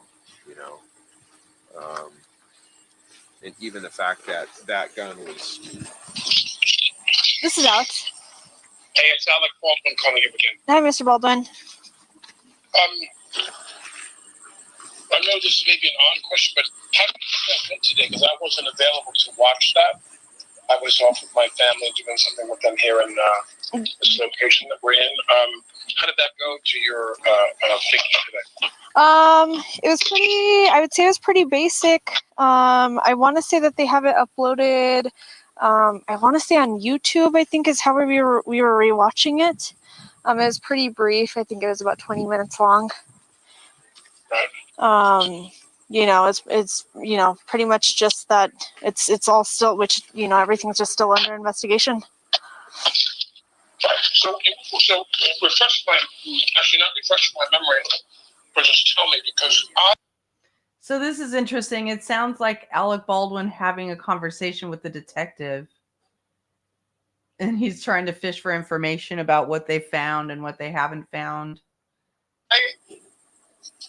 I'm not saying something like put yourself in my shoes, but for lack of a better way of putting it, put yourself in my shoes, and I see where He's the two scrambled. primary people people responsible, this is all my analysis. The two primary people. See, he's talking to this detective and he's like, well, the way I see it is that there are two primary people responsible for this. And it sounds like he's going to say Sarah and Seth. That custodialship of those guns have both admitted that something went wrong. What I read in the paper today is that Halls, the AD, admitted that he did not check the gun before he handed me the gun. Right. Right. So all I'm saying is if you put yourself in my position, I'm thinking that the two people with primary responsibility for these weapons, again, I'm not talking about them getting prosecuted or anything happening to them, but the two. I bet he did not imagine that his phone call was going to end up on the body cam. People having admitted that, what I'm wondering is if I'm going to be charged with something, me personally, So if I'm going to be charged with something, how do I find out about that? Who charges me? The DA charges me, correct? well, so it could either come from the district attorney's office or it could come from the sheriff's office. So either one of us has the authority to place charges. You would absolutely be let known if you were going to get charged, or if that was up in the air, you would be notified. And by when do you think they're going to make that determination? I mean, if it was up to me, or if it was something that I made the call on, or I can't tell you like an exact timeline, and that's kind of the press asked that today, like what's the timeline. It could take us months to get actual evidence back. Right. It could take quite a while to get any sort of ballistics testing or bullet testing, anything like that back from the lab, which we have to wait on that. We're submitting to the So FBI. that includes for me to be charged as well, correct? Yes, if that were the case. Right. It would be anyone. We have to have more than just statements of everyone here. It's not Johnny, she does. for us. It's not enough. We have to go off evidence as well. Right. I mean, I'm just wondering, does a DA there or a sheriff there want to advise me? I have a lawyer that I've identified there, and I'm just curious. Does this lawyer need to contact somebody in the DA's office or the police department to find out if I am going to be charged, or he just does nothing for now? He doesn't. I mean, I would say he doesn't need to do anything for now. I would say if he wants to reach out and then just let everybody know, the sheriff's office as well as the district attorney, that that he'll be representing you. That's probably a good route to go. That way, if it gets down to the point, or if we need to go through him to speak to you or anything of the sort, then we can go that route. However, as far as right now, we really got to wait on lab results. Okay. All right. Okay. All right. I appreciate it. All right. It's an interesting dynamic, right? Because he's talking to somebody who he's basically at their mercy. These are the authorities who have a power position, and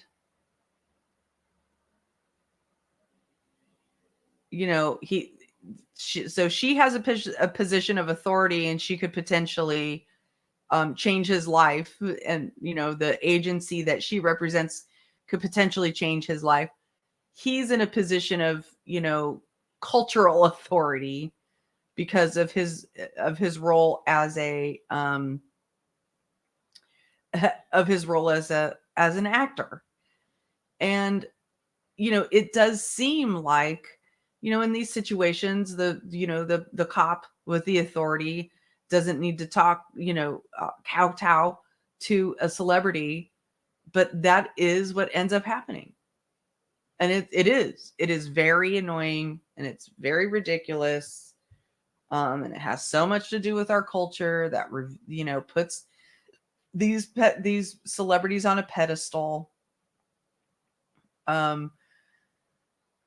Because if you think about it in the opposite direction, a lot of times what'll happen is if the agency or the particular government that they're working in is corrupt and they're, bribable or buyable, it's possible that any wrong move this particular detective makes could be scapegoated and she could get fired.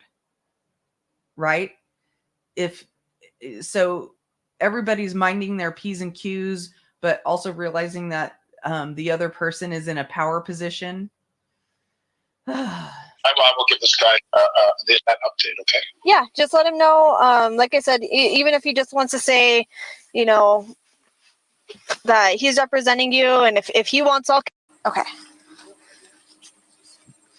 And They said supposedly they said that, or so they think it's someone, but they're not totally sure. Okay. That was Baldwin's stunt double that had this fire with that one. Okay. So we'll probably end up taking that one too. Okay.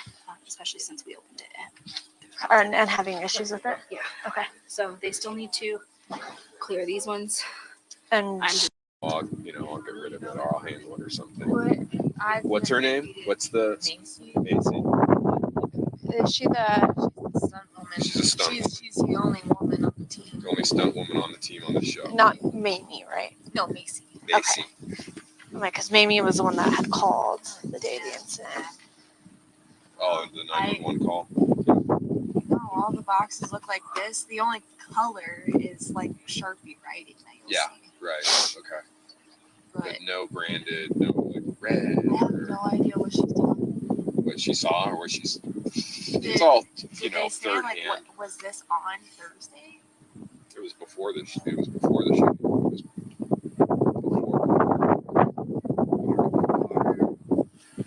thermal runway. It's usually just that, or it'll be handwritten. And armor? I was for one production. Okay.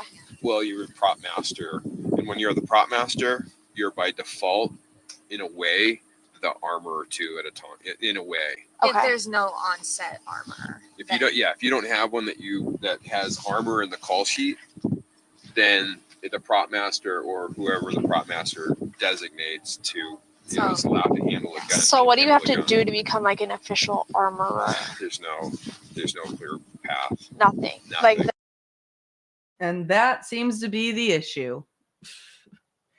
If you're going to be appointed a role on a set that involves dangerous, deadly weapons, and that's the only reason they are manufactured is to kill, right? To kill and to put somebody under significant bodily harm. It's the only reason that they're made. So if you're going to have that kind of a thing on your set, the armorer that you hired should have more training than, growing up with a dad who was an armorer. It's not like a skill set or a trait that you just are born inherently with. And it seems like drug tests would also be necessary. Would also be a very, very good thing. So anyway, I'm going to shut this stream down and reschedule for the afternoon for about 50 minutes from now, because I don't feel like leaving the stream open and I don't have much more to talk about, and I want to get some things done. So I'm going to shut this stream down. I'm going to start back up in the afternoon and see how it goes. We'll see how the rest of glad you were here, Johnny. good to see all the rest of you. Thank you for hitting the thumbs up. Consider becoming a member if you aren't already. And I will see you in under an hour, most likely. And hopefully they come back on time. So have a nice lunch or meal or sleep or whatever it is for you. All right. Talk to you later.